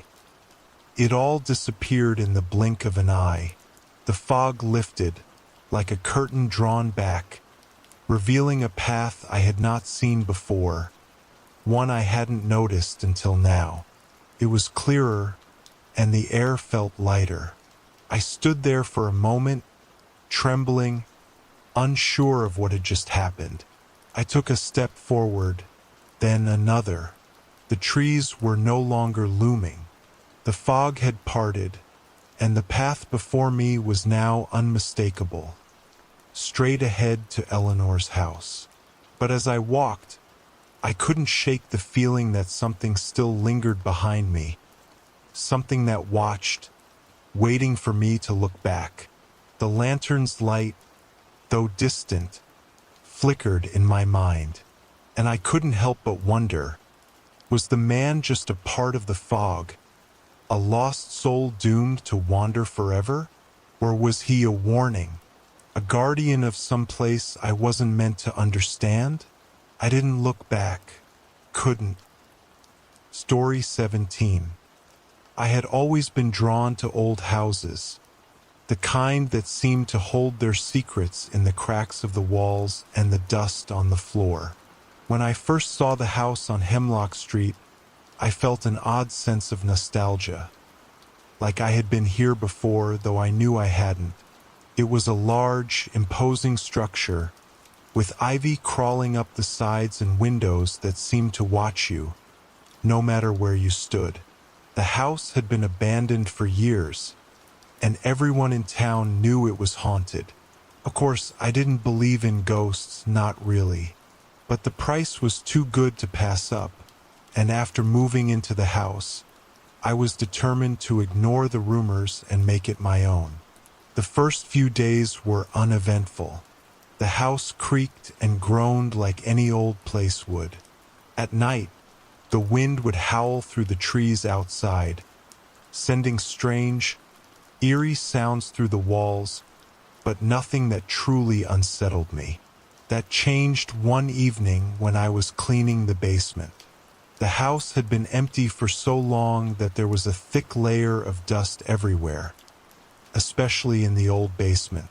I wasn't sure why I was down there. The space was dark and musty, with low ceilings and a cold that never seemed to leave, but it had to be cleaned. I had just finished sweeping when I heard it, a faint whisper. At first, I thought it was just the wind, but the sound came from somewhere deeper, closer. It was too deliberate to be a draft, too soft to be anything natural. I froze, listening intently. "Help me!" The voice was faint, barely audible, but it was unmistakable. My skin prickled, and my heart raced. I stood there, unable to move, trying to convince myself that it was just my imagination. But the whisper came again, this time clearer. "Help me! I'm down here." It was coming from beneath the floorboards. I didn't know what compelled me to act, but I found myself on my hands and knees, my fingers brushing over the dusty boards. There was a small section of the floor that felt different, hollow, like there was something underneath. My breath quickened as I grabbed a nearby hammer, prying at the boards with trembling hands. With a loud crack, the floorboard came loose, and I saw it. A trapdoor. It had been hidden beneath the floor for who knows how long, its edges rotting and warped. The whispers grew louder, more desperate. "Please, let me out." I stared at the trapdoor, my pulse pounding in my ears. The voice sounded so real, so human. For a moment, I thought about walking away, about sealing the hole back up and pretending I hadn't heard anything. But curiosity pulled me closer. What if there was someone trapped down there? What if there was a reasonable explanation? I slowly pulled open the trapdoor, the hinges groaning in protest as I stepped back, unsure of what I might find. The darkness below seemed to swallow the light from the basement, the air growing colder as I crouched down, peering into the void. And then I saw it, a figure, a man or something that resembled one. He was crouched in the corner, his limbs twisted in unnatural angles. His skin was pale, nearly translucent, his eyes wide and unblinking, staring up at me with an intensity that froze me in place. He was whispering, his lips barely moving, but I could hear the words so clearly in my mind. "Don't leave me." His voice was hoarse, strained, and the air around him seemed to vibrate with an energy I couldn't explain. It was as though he wasn't entirely there, his form flickering in and out of existence like a distorted image on a broken screen. My mind screamed at me to run, to leave, but my body refused to obey. "Help me. Get out," he whispered again, the words now a rasping, pleading sound that echoed in the pit of my stomach. I took a step back, shaking my head, my heart racing. But as I did, something pulled at my legs, something cold and unyielding. I looked down and saw the shadowy tendrils reaching up from the darkness, like hands made of smoke, grasping at my ankles. I tried to pull away, but it was too late. The darkness was pulling me in, dragging me toward the trapdoor. My breath caught in my throat as I fought to free myself, my fingers grasping at the floor, but the more I struggled, the tighter the shadows gripped me. The whispering man's eyes seemed to widen with satisfaction, like he had been waiting for this moment. "Join me," he rasped. In that moment, I realized that the man in the basement wasn't a person at all. He was a part of the house, a part of the darkness that lived in the very bones of the place. He wasn't trapped beneath the floor. He was waiting for someone to join him, to become part of the cursed history of the house. I screamed as the shadows pulled me closer, my body now fully suspended in the air, the ground slipping away beneath me. I reached for the edge of the trapdoor, but it was no use. The darkness enveloped me, and the last thing I saw was the man's face, his smile wide and terrifying, before everything went black. Story 18. The woods had always been a place I avoided, not out of fear, but because something about them felt wrong.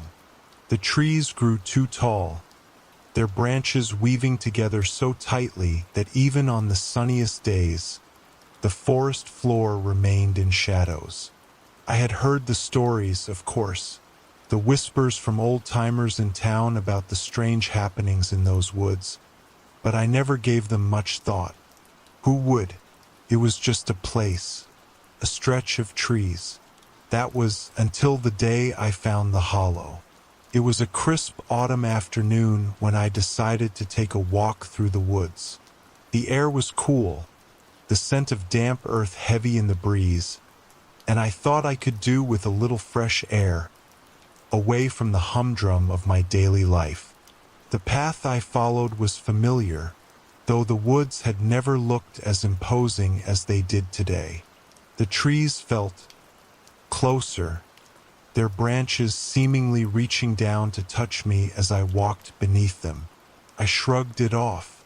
It was probably just my imagination. After an hour of walking, I found myself at the edge of a clearing. The trees surrounding it were thicker than I remembered, and at the center of the clearing, there was something I had never seen before. A large, gaping hole in the ground. At first, I thought it was just an old well, perhaps something abandoned years ago. But as I got closer, I realized it was far too large, its edges jagged and uneven. It was as though the earth had simply opened up, swallowing everything in its path. There were no signs of human activity around it, no remnants of old stone walls or rotting wood that would have suggested it had once been part of a structure. Just the hole, and the strange feeling that it was watching me. I hesitated for a moment, wondering if I should turn back, but curiosity got the best of me. I knelt beside the hole, peering into the darkness below. At first, I saw nothing but the thick, black void. But then something caught my eye, a flicker of movement. I gasped and pulled back, my heart racing. My eyes darted around the clearing, searching for any sign of what had caused the movement. But there was nothing. The woods were eerily silent, the only sound the rustling of the wind through the leaves. Then the whispering started. First, it was faint, so soft I wasn't sure I had heard it at all. But then it came again, this time louder, more insistent. "Help us!" I stood up quickly, my pulse racing. The voice seemed to come from deep within the hole, from somewhere far beneath the earth. The words were slurred, distorted, as though they had been trapped down there for years or longer. "Help us, please." I took a step back, but the whispers continued, growing louder with each passing second, until they felt like they were all around me, coming from every direction.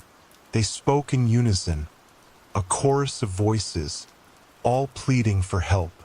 I could feel their desperation, their fear, clawing at me, pulling me closer to the edge of the hole. I turned to run, to get away from the noise, but my feet refused to move. My body felt rooted to the spot, as though something was holding me there, keeping me close to the hollow. My breath came in shallow gasps, the air thick with an oppressive weight. And then, out of the corner of my eye, I saw it, a figure, a shadow tall and thin, standing at the edge of the clearing. His form was indistinct, shifting in and out of focus, like a mirage. It didn't move, didn't make a sound, but I could feel its presence, watching me, waiting. I wanted to scream, to run, but my mouth was dry, my legs frozen in place. "Help us!" The voices whispered again, louder now, overlapping, a cacophony of tortured souls pleading for release. I finally managed to tear my gaze away from the shadow and looked back at the hole. It was different. The edges of the hole were no longer just jagged, but smooth, almost polished, as though the earth itself had been carved out. And deep within I could see eyes, dozens of them, small, glowing eyes, peering up at me from the darkness below. The whispers grew frantic, the voices now overlapping in a maddening chorus, each one more urgent than the last.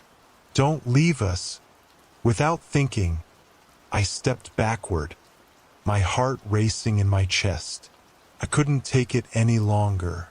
Whatever was in that hole, whatever was calling to me, it wasn't something I wanted to be a part of.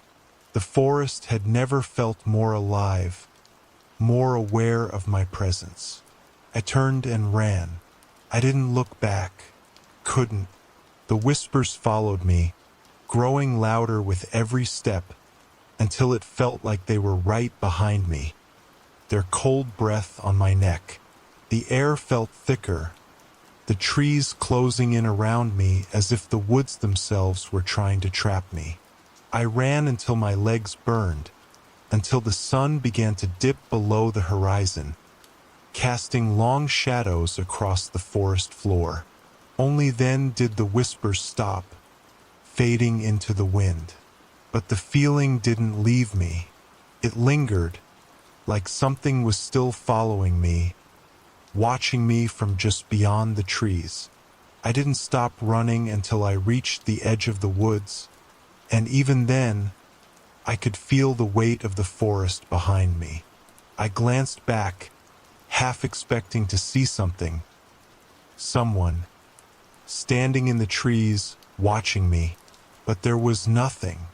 And yet, as I walked home that night, I couldn't shake the feeling that the hollow in the woods was waiting for me, that it always would be, and that one day it would call to me again. Story 19. It was past midnight when the phone rang. I had just settled into bed, the familiar hum of the city outside my window lulling me into a half-sleep. The room was dark, save for the dim light of the street lamp filtering through the curtains. I had been tossing and turning, the weight of an unsettling dream pulling me into uneasy wakefulness. But nothing, absolutely nothing, could have prepared me for what happened next. The shrill sound of the landline pierced the silence. It was an old phone, one of those retro models with a circular dial, though I hadn't used it in years.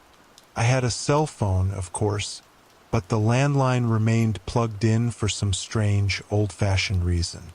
I never got calls on it, no one ever did. It was a relic from a time long past.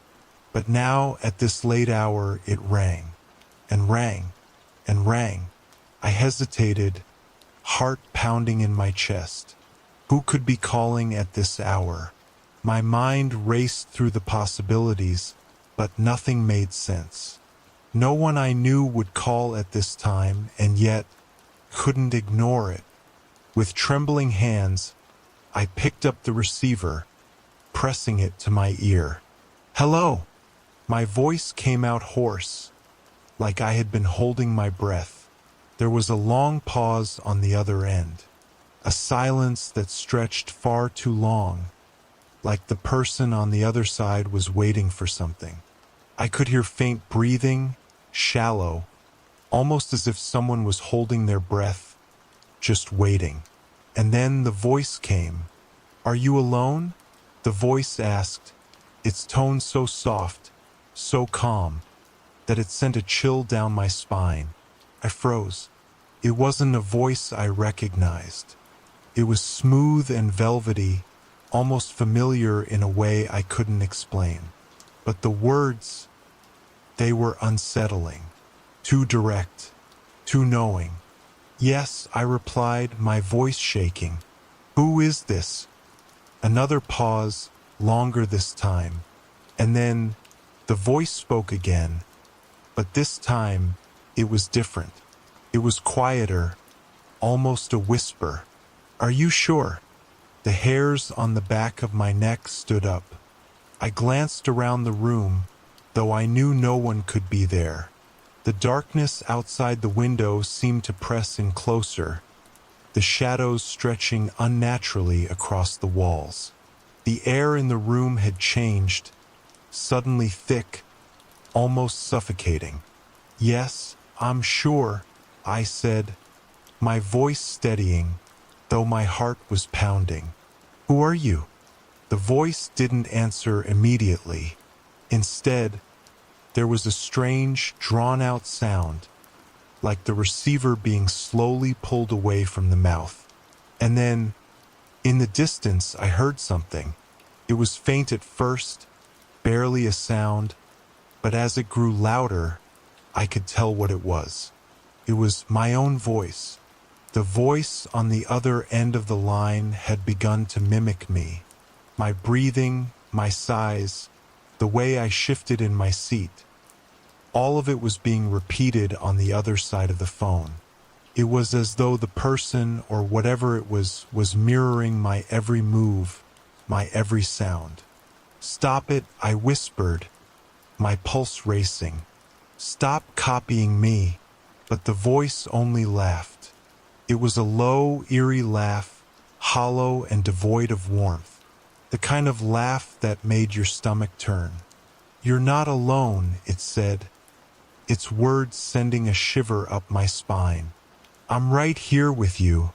I slammed the receiver down, the noise echoing through the empty room, my heart pounding in my chest.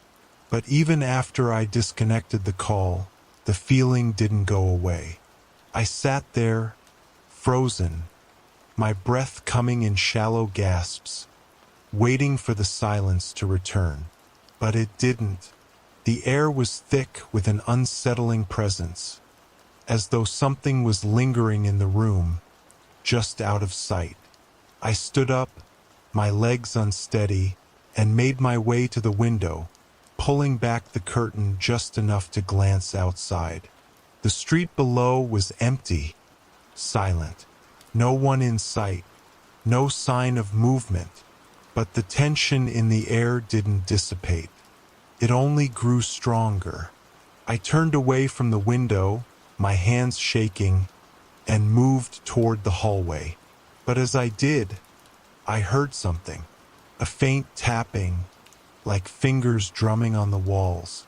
It was coming from the hallway. I stopped in my tracks, my breath catching in my throat. The tapping continued, slow and deliberate, echoing through the empty house. I couldn't move. I couldn't speak. All I could do was listen as the sound grew louder, closer. And then, just as suddenly as it started, the tapping stopped. I stood there, frozen in place, my heart racing. The silence was deafening now, but it wasn't the same kind of silence I had known before. This one was pregnant with something that didn't belong. And then I heard it again, a soft voice. It was my own, but not. The words were barely audible, a whisper on the edge of my hearing. "You're not alone." I turned toward the source of the voice, but no one was there. No one at all. I didn't wait another second.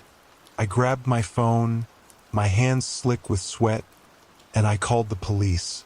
They arrived within minutes, checking every room of the house. They found nothing, no sign of forced entry, no indication that anyone had been there. I didn't sleep that night. Couldn't. The voice, the tapping, the feeling that I was being watched. Nothing made sense, but it didn't matter. I knew something was wrong. I knew someone or something had been in my house. The calls kept coming. Every night, without fail, the phone would ring just past midnight. Each time, the same voice would ask the same question, "Are you alone?" And each time I would answer, terrified but sure of one thing. I would never, ever be alone again. Story 20. It had always been there, in the attic. I'm not sure how long it had been there before I noticed it, but when I finally did, I couldn't shake the feeling that something was wrong. The house was old, creaky, filled with memories of a time long past. It was a quiet place, too quiet sometimes, and I had always liked it that way. But the mirror, that mirror wasn't right. I first saw it when I was going through some old boxes in the attic. Dust had settled on everything, and the stale air made it hard to breathe, but I kept moving things around, pulling out forgotten keepsakes. I was about to leave when something caught my eye. It was the reflection of light, flickering in a way that didn't make sense. I turned, and there it was, the mirror, framed in dark wood, with ornate carvings of twisting vines and faces. The glass was dark, murky, like it had been abandoned for years without a single attempt to clean it. I took a step closer, my breath catching in my throat as I examined it. At first, it seemed normal, just an old, dusty mirror. But the more I stared at it, the more something seemed off. The reflection didn't quite match the room. It was as though the mirror was showing a different time, a different place, something that didn't belong. The room behind me seemed older, crumbling. There was a figure standing in the corner, just barely visible in the reflection. But when I turned, no one was there. I froze. My mind raced, trying to explain what I'd seen, but there was no explanation. I stepped back, my pulse quickening, and then the figure in the mirror moved. It wasn't a sharp movement, but a slow, deliberate turn. The figure was tall, dressed in an old, dark coat, with a wide-brimmed hat that shadowed its face. Its body was unnaturally still, like it wasn't quite part of the world I knew. My breath caught in my throat as I stared at it, trying to make sense of what I was seeing. I took a step forward, my hand trembling as I reached for the edge of the mirror. I couldn't stop myself, even though every instinct screamed for me to turn and run. The figure didn't look at me directly, but it was aware of me. I could feel it. The hairs on the back of my neck stood up, and a coldness spread through my limbs. Before I could touch the mirror, it spoke. The voice was soft, barely a whisper, but it sent a shock of fear through me. "Do you want to see what's beyond the glass?" I jerked back, stumbling over my feet. My heart was pounding in my chest. Couldn't breathe. My mind screamed at me to leave, to never look at that cursed mirror again. But something kept me there. A part of me wanted to know, wanted to see what the mirror was hiding. The figure in the mirror tilted its head, its hand lifting slowly, as if reaching for me. The air around me grew colder, thicker, and the edges of the room seemed to blur. I turned away, desperate to escape, but then the glass cracked. A thin, jagged line ran down the center, splitting the reflection in two. The figure in the mirror didn't move, but its shadow stretched toward me, creeping along the floor like it was trying to reach through the cracks. A voice, softer this time, echoed in the air. "Come closer." I didn't hesitate. I ran.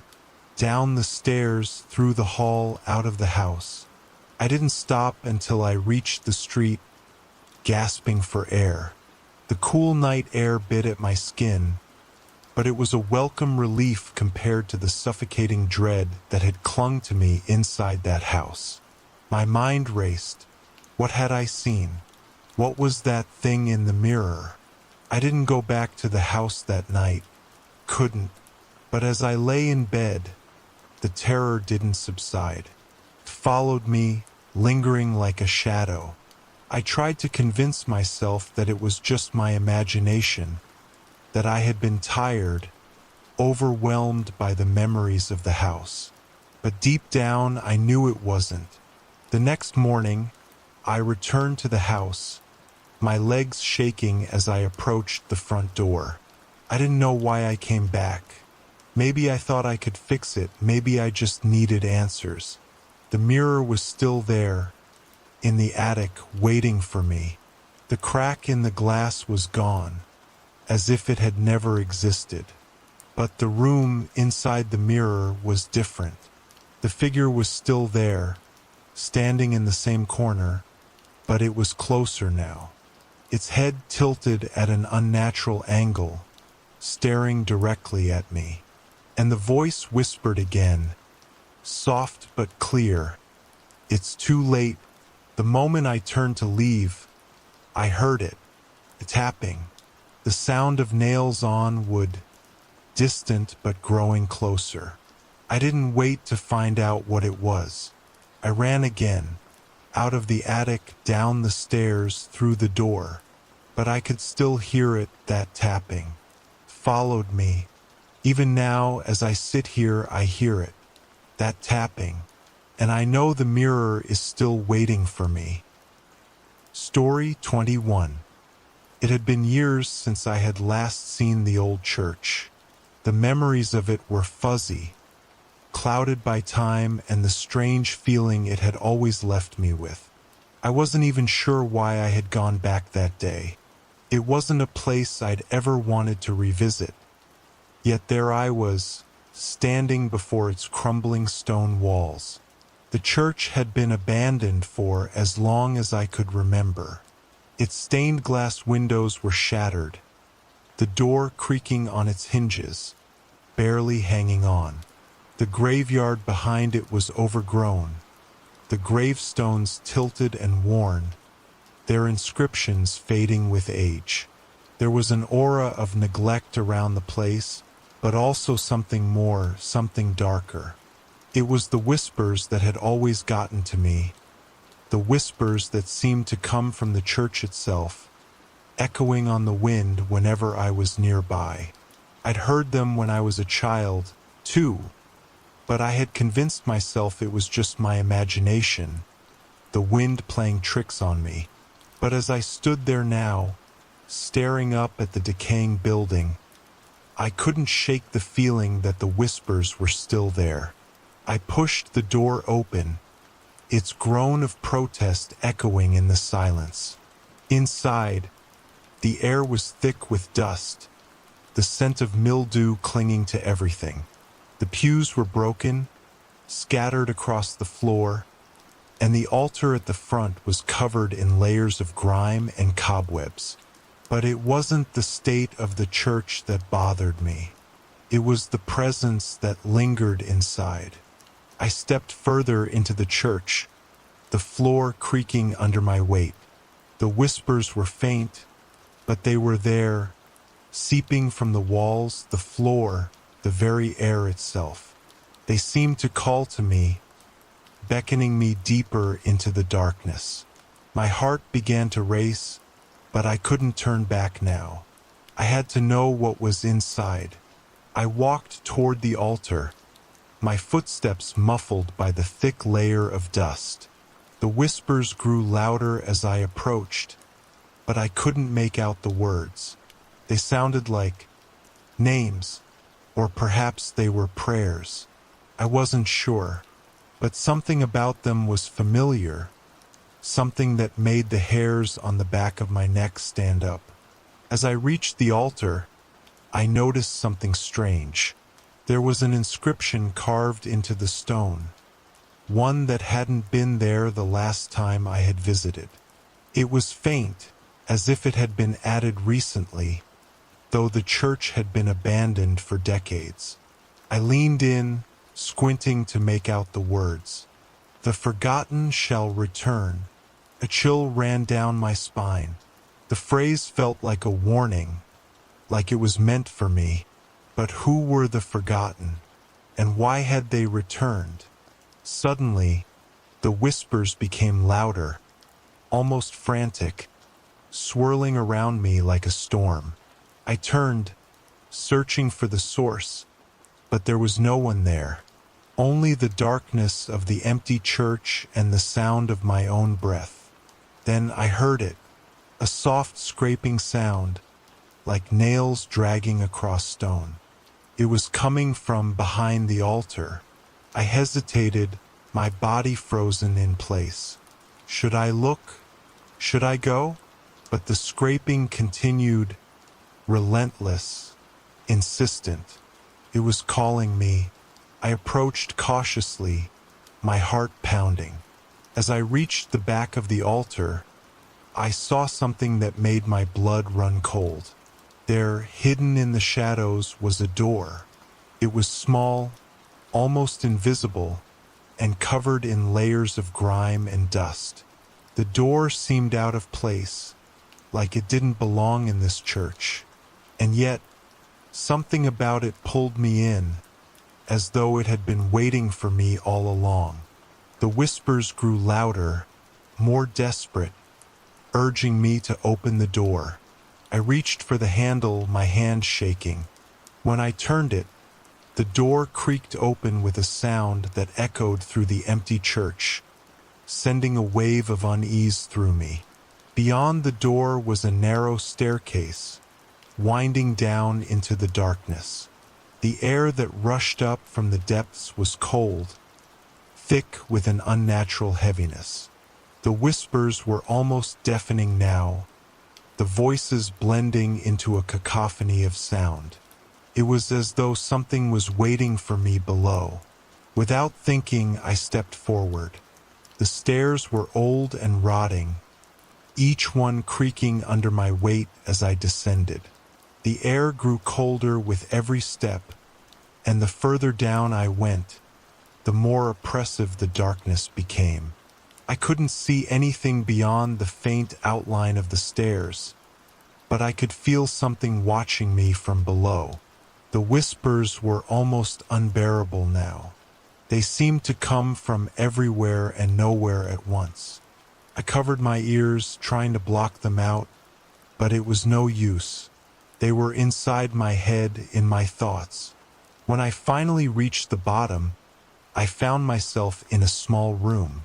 The walls were covered in strange markings, symbols I didn't recognize, carved into the stone. There was a small wooden chest in the center of the room, its lid closed tightly. I approached it, the whispers growing louder, more insistent. My hand reached out, trembling as I touched the chest, and then the lid snapped open on its own. Inside was an old book. The cover was dark, almost black, and it seemed to absorb the light around it. The pages were yellowed, brittle, but the writing was clear, though written in a language I couldn't understand. And yet, when I stared at it, I knew what it said. "The forgotten shall return." The words seemed to burn themselves into my mind. A cold, unnatural wind rushed through the room, extinguishing the faint light from above. The whispers grew into a scream, the voices pleading with me, warning me. And then, the floor beneath me gave way. I fell into the darkness, the last thing I saw before I lost consciousness being the open book, its pages fluttering in the air. Story 22. The town of Hollow Creek wasn't much to look at, just a quiet, sleepy place nestled between thick forests and winding roads. But there was something about it that unsettled me, something beneath the surface that I couldn't quite explain. Maybe it was the way the trees seemed to close in around the town, or the whispers that carried on the wind when the sun went down. Either way, I never felt at ease there. It wasn't until I found the creek that things started to make sense. Though, in hindsight, I wish I had never followed it. It was late one evening when I first heard the sound of running water. I had been out walking along the outskirts of town, trying to clear my head after a long day of uneventful conversations and awkward small talk. As I walked, I noticed a faint rustling in the distance, and when I followed it, I found the creek. It was shallow, running between a series of rocks, the water sparkling faintly under the twilight sky. The sight should have been peaceful, serene even, but something was wrong. The air around the creek was heavy, almost thick. A low hum seemed to rise from the water, barely audible but undeniable. At first, I thought it was just the wind, the trees vibrating in the breeze, but as I listened closer, I realized it wasn't coming from the trees. It was coming from beneath the creek. I leaned over the edge of the bank, peering into the water, but there was nothing there, nothing but dark shadows swirling in the depths. The creek was shallow enough to see the rocks below, but it felt like there was something just out of sight, something watching me from beneath. I pulled back, suddenly uneasy. The hum grew louder for a brief moment before fading into silence. I shook my head, trying to dismiss the strange feeling crawling along my spine. It's just the wind, I told myself. But as I turned to leave, I heard a sound that froze me in place. A voice. It was faint, barely a whisper, but it was there. I couldn't make out the words, but I could feel the meaning behind them. The voice was beckoning, calling me back toward the water. I turned, my heart racing, and saw a figure standing at the edge of the creek. It was a woman, though she was unlike anyone I had ever seen. Her long, dark hair hung in tangled waves, covering her face. Her clothes were old, worn, faded like they belonged to another time. But it wasn't her appearance that terrified me. It was the way she stood there, motionless, her gaze fixed on the creek as if waiting for something. I stepped back, my body tense with fear. The voice in my head urged me to leave, but my feet wouldn't move. The woman remained still, and I found myself drawn toward her, my curiosity overpowering my fear. When I reached the water's edge, the woman finally spoke. "Don't let it take you," she said, her voice low, strained, as though speaking cost her great effort. "It's been waiting for you for so long." The words sent a shiver through me. Before I could respond, she turned abruptly, her movements unnatural, jerky, like she was being pulled by some unseen force. The hum beneath the creek grew louder, vibrating the air around us. I watched as she stepped into the water, her feet barely touching the surface. The water rippled, but there was no splash. She moved deeper into the creek, her body slowly sinking into the water, her figure disappearing into the darkness below. I should have run. I should have turned and never looked back. But I didn't. I followed her. I don't know why I did it. The fear, the warnings, everything in my mind screamed for me to stop. But I couldn't. Something was pulling me in, dragging me toward the water, toward whatever waited beneath. I stepped into the creek, the cold water seeping into my shoes, sending a shock through my body. The hum below me intensified, like a heartbeat that seemed to match the rhythm of my own. The woman was gone, but the water was alive with movement, swirling in unnatural patterns. My feet slipped on the rocks, and I stumbled, my heart pounding in my chest. That's when I saw it. Beneath the water, something huge and dark was moving, something that shouldn't have been there. A shape, massive and shifting, like a shadow without form, twisting and contorting beneath the surface. It was the source of the hum, the thing that had been calling me, drawing me closer. And it was not alone.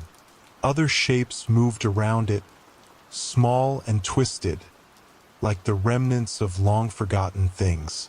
They brushed against my legs, their touch cold and slimy, sending waves of terror through me. I wanted to run. I wanted to escape, but the water was pulling me in. My feet were no longer touching the ground. I was being dragged toward the darkness beneath the creek. I reached out, my hand grasping for anything, but there was nothing. No solid ground, no branches to grab onto. Only the cold, wet hands of whatever lay below, wrapping around my legs, pulling me deeper. The surface of the water above me was a distant memory now, the light from the sky fading as I was pulled into the dark, the hum growing louder until it was all I could hear. And then, in the depths, I saw her again, the woman. She wasn't moving anymore, her body floating lifelessly in the water, her face still hidden by her hair. But her eyes, they were wide open, staring directly at me, unblinking.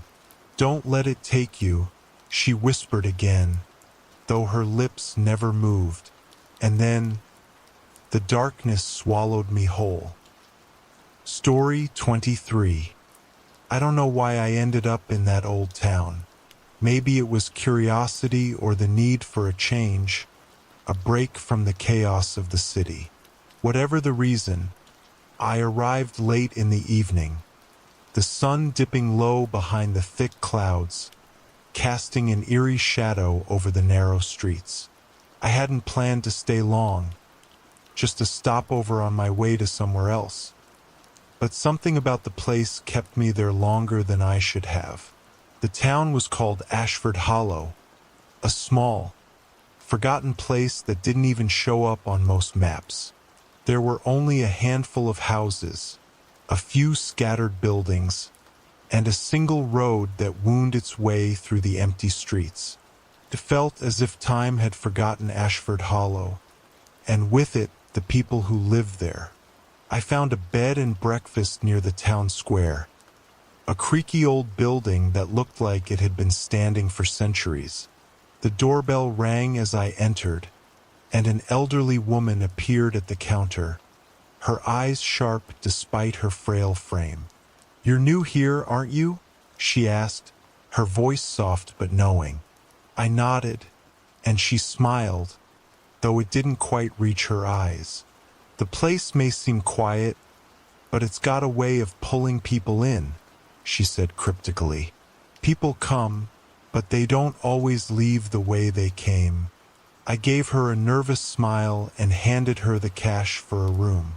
She gave me a key without another word, her hands shaking slightly as she did.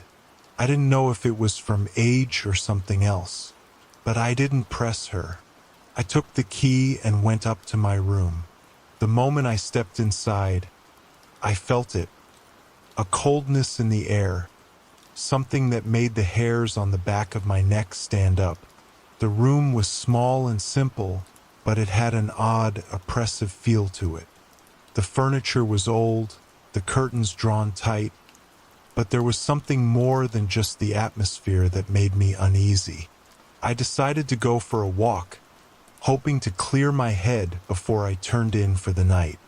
The streets were empty, save for a few stray cats that slinked around the alleyways.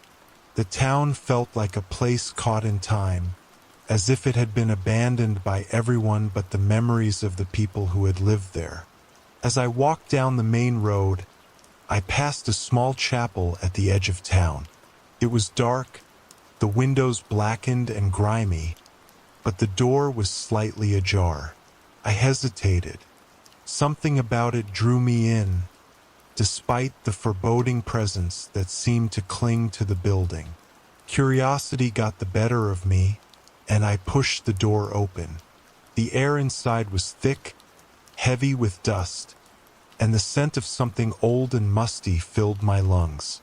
The pews were worn, and the stained glass windows were cracked, casting eerie patterns on the floor.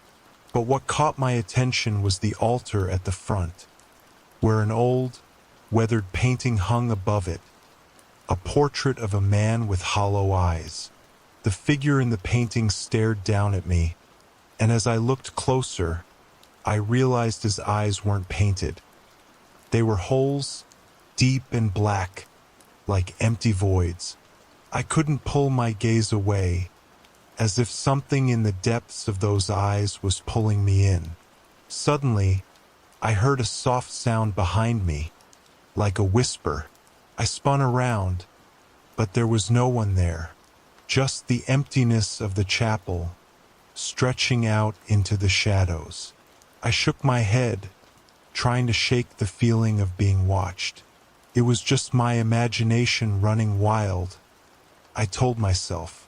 But as I turned to leave, I heard the whisper again. This time it was clearer, though still too soft to make out the words. I stepped back toward the door, my pulse quickening, and that's when I saw it. Just above the altar, a faint outline began to form. It was a figure tall and thin, draped in tattered robes. Its face was hidden in shadow, but the eyes, I could see them clearly. They were black, hollow, staring straight at me. I froze. I couldn't move. The figure didn't speak, but I could feel its presence pressing in on me, suffocating me with its cold weight. The whisper came again, this time much louder, but the words were still unclear, as if they were coming from all around me. The figure began to move toward me, slowly, its feet gliding over the floor without a sound. My body reacted before my mind could catch up, and I bolted for the door. But as I reached for the handle, the whisper turned into a scream, a low, guttural wail that vibrated through the walls of the chapel. I felt my heart pounding in my chest as I wrenched the door open and stumbled into the night. I didn't stop running until I was back at the bed and breakfast, my breath coming in short gasps. I slammed the door behind me and locked it, but even then, I couldn't shake the feeling that I wasn't alone. That night, I didn't sleep. I lay awake in the dark room, listening to the soft creaks and groans of the old building around me. Every so often, I would hear a faint echo, like someone walking down the hall just outside my door, but when I would look, no one would be there. The next morning, I packed my things and left without a word to the woman at the desk. I didn't even stay long enough to pay. I just had to get out of Ashford Hollow, away from whatever it was that lingered there, waiting in the dark. But as I drove out of town, something caught my eye in the rearview mirror. I swear I saw a figure standing in the road behind me, its eyes hollow and dark. I didn't stop to see who it was. I just drove faster. To this day, I still wonder if I really left Ashford Hollow behind, or if it's still following me, lingering just out of sight.